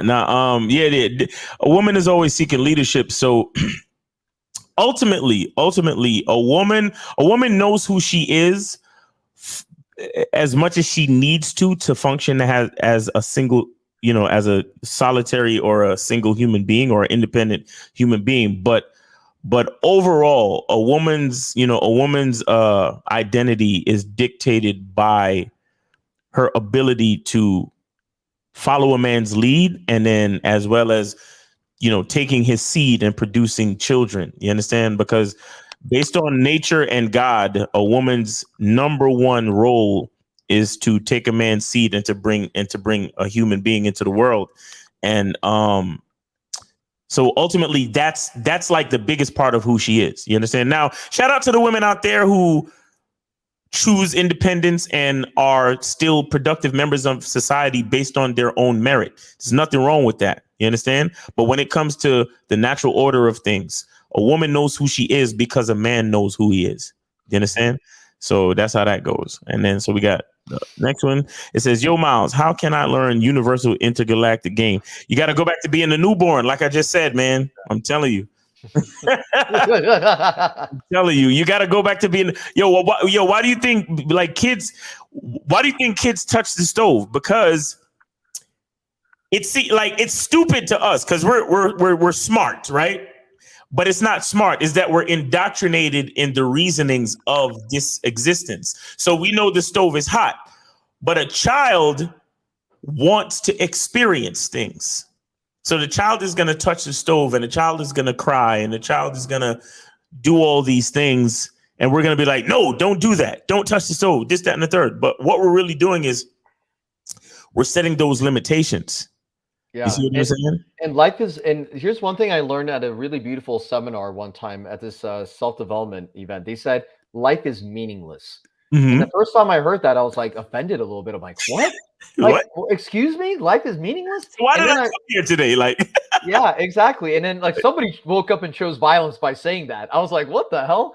But so what I realized, you know, when you're a kid, life is meaningless. Nothing has meaning associated to it. The only people that give meaning are your parents, your auntie, your uncle. They're the ones like, don't touch the stove, for example. Right? Your guardian, yeah. And that's actually universal intergalactic game is the exploration. See, what I want guys to understand that this can still happen even as an adult. Like both Miles and I have adopted throughout our life since we've learned that life is meaningless. We touch the stove even if it's fucking hot. We go out and we get out of our comfort zone doing things that are beyond what the average guy will do. Yeah, right. And let me just say something. Like today, I want to show some act of gratitude for Miles and for myself as well. While I was grabbing my lunch, I was thinking about how I have this opportunity to be on Miles' YouTube channel, right? Every time I've had a stream with Miles, it's been on like Instagram and it's been on my Instagram channel. To be on a platform that belongs to Miles on YouTube where he predominantly does all his business stuff here, all his live streaming, I was extremely grateful. Had I not, like if it wasn't for me pushing myself every day, calling in every week, Miles, I have a question. Lucario, I have a question. I wouldn't be here right now. Facts. Real so shit. I want to give gratitude for thank you. Real shit. Show gratitude to Miles. Show gratitude to Miles and for myself for him giving me the opportunity to be here. And also for me fighting back, touching that stove every single time because I knew I wanted to get to the bottom of the truth. Facts. Hey, and by the way, Cam is the one that did the thumbnail, man. You know what I'm saying? So shout out to you for that, taking the time to get that done, man. Appreciate you for that, man. You know, professional thumbnails, getting it done. All right, so we got the last question here. It says, Brandon says, so if someone asks you who you are, is it all action that can't be put into words, so you can't answer that question? Cam, do you know what he's? Oh, I can break this down. Thank you, Brandon Webb, for the question. So all my clients that start with me, okay, I don't care if you're trying to improve your dating profile on the dating apps. I don't care if you're trying to like sleep with a bunch of girls or trying to get a girlfriend, trying to get married. Doesn't matter to me. We always start our first session with your who am I? Every session begins with who am I? And the reason why I started with who am I, chat, and everyone on the recording is because this gives me an idea of what's going on up here. And I'd say explain your insecurities, your passion, your goals, what's your view on women, what's your view on the world, everything, right? And then what we do that Miles and I were able to delicately break these who am I statements down so well is that we can see the inconsistencies, right? Because Miles talked about consistency. I can see the inconsistencies. I can see the judgments of yourself and judgments of other people. Right. So what we do is we knock these things down, make you consistent, make you judgment free, and put you in a situation where if a girl says, who are you? Say, I'm this badass motherfucker, girl. What's up with you? Come over here. Let me talk a little bit more. Let me just talk a little bit closer to you. Come over here. Yeah. Come over here, girl. Don't be shy. Right. So that shit, boom. And this is what the who am I is all about. Once we tackle all the insecurities, we're in a whole different place of abundance for ourselves. Facts. And it happened on the show, like when we was talking to young grandpa, and when he first called in, he's like, yeah, I've been doing my trucking thing. And then he talks about censoring himself and not having confidence in who he is in his improv class and this, that, and the third. And all I had to do was go back to the beginning. Like, bro, how about you're doing improv? And I said to myself, I bet you he don't do nothing about trucking in his improv class. I bet you. And I asked him the question and I said, do you do anything about trucking in your improv? You know what? No, I don't. Exactly. Because you don't accept who you are. Like, you see, the stuff that we do, guys, I want y'all to understand that the stuff that we do, it's not the most difficult thing in the world, but it's nuanced. And some of the concepts are so simple that the average person is going to miss it because you're thinking so far into the ego and into the validation of all these things. You don't even realize the simple things. So young grandpa didn't even realize, wow, I never talk about trucking in my improv class. That's crazy. You see what I'm saying? So, to answer the question, Brandon Webb, if somebody asks you who you are, it's not just action. It's also your mindset. It's also your emotion. It's your identity is a collection of your mindset and the decisions that you make on a day-to-day basis, and your self-perception. It's so many other things. You understand? And one more thing I'll say is that a big part of what we do and a lot of the philosophies that we talk about, they're very ancient. They're very ancient. The philosophy of know thyself has been talked about in, when people were still talking Latin, like way back in the day with Aristotle and Socrates and all these dudes. You understand? That's all we're really talking about when we talk about masculine identity. We're talking about knowing yourself. You understand? And then once you know yourself, you have an idea of what you want, and not only what you want, but how you get it. Because you being the person that you are is going to dictate the choices that you make to get the things that you want. You understand? So that's pretty much how it works. But like I said, man, Cam, let the people know how to get to you, man. And again, I appreciate you for being here, making the time, making the thumbnail, being as professional as you are, working on yourself, working on your grind, and doing things to the point where you're a coach and you're paying your bills with this stuff and you're helping guys out there in Arizona and doing your thing. But let the people know how to get at you, man. Absolutely. Thank you so much, Miles, again, for the opportunity. Truly grateful for everything you guys have done for me. Where everyone can find me. So my name is down below, right over there, Coach Gray Cam. You can find me on Instagram like that. TikTok, same name. YouTube is the same name as well. So please subscribe on YouTube. Follow me on TikTok. Follow me on Instagram. I'm also running a free masterclass that I break down on how to be able to approach women more confidently. And this is something that you can send me a direct message to. All you got to do is write the word, DM me the word approach. Or if you're finding me on TikTok, just like TikTok, any of my videos, and just say literally the word approach. So go ahead and just do that, guys. I'll give you access to the free masterclass. I'm currently looking for 5 students right now who would like to be part of my coaching program, where we're going to talk about improving your dating apps. We're going to talk about improving your mindset. Masculine identity is going to be also something we're going to talk about in the beginning. So don't forget about that, guys. Last thing I'm going to say is, if you guys like to be part of my Sunday Zoom call, where we're going to talk about my Vegas transformational retreat. So this is where, again, you guys are going to fly to Vegas. You get to meet me in person. You get to meet my assistant coach. We're going to have lectures on identity, seduction, masculinity. We're going to also go out to the clubs. We're going to go out, have fun, talk to girls on the Las Vegas Strip. So if you've never been to Vegas before, this is a wonderful opportunity to get to meet me and see some real game in action. Because like I said, guys, my mentors, what brought me here and through my hard work is through Miles and Lucario.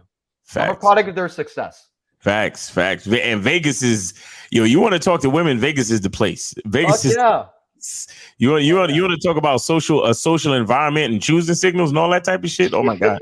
It's over, but that's gonna be fire, man. Thank you so much, Cam, for making the time, man, for being here, chopping up the game. It's always a great time. We always have great conversations, and we're definitely gonna do this again. And guys, let me see, what's tomorrow? Tomorrow's Wednesday. We got the Money Game Show at 4 p.m. Eastern on the Lucario Motivation channel. We're also gonna be recording the next installment of the Bad Boy Show, which is patreon.com/Mr. Lucario. And yeah, man, stay tuned. Appreciate you guys. Make sure you go check out, badboymembership.com. Check out masculineidentitymembership.com. And we're going to finish up the show by, knocking out the commercials again. Y'all know what it is. So Cam, sit tight. And I'm going to just let these commercials run. All right. So guys, we appreciate you. Everybody in the chat, everybody that called in, we appreciate you guys. And always remember, the truth is inside you. Peace. Some people think you need a sports car to get what you want. Some people think you need $1 million. Some people think you need looks, status. The only thing you need is what they can't get unless they come straight to you. And that's your identity.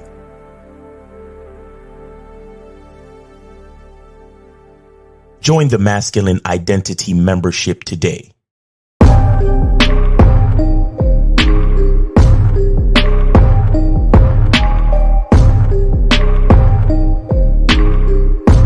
MasculineIdentityMembership.com.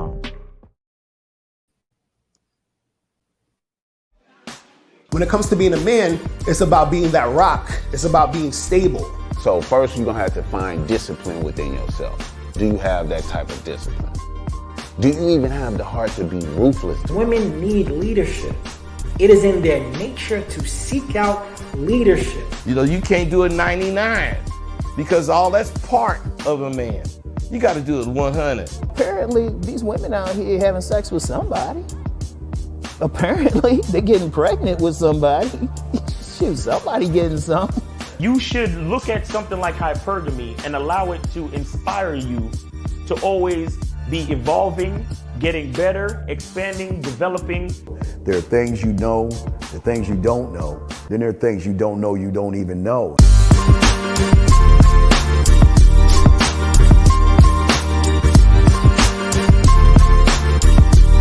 There can be 10 of us in one room, and there's one question, and there's 10 correct answers, all different.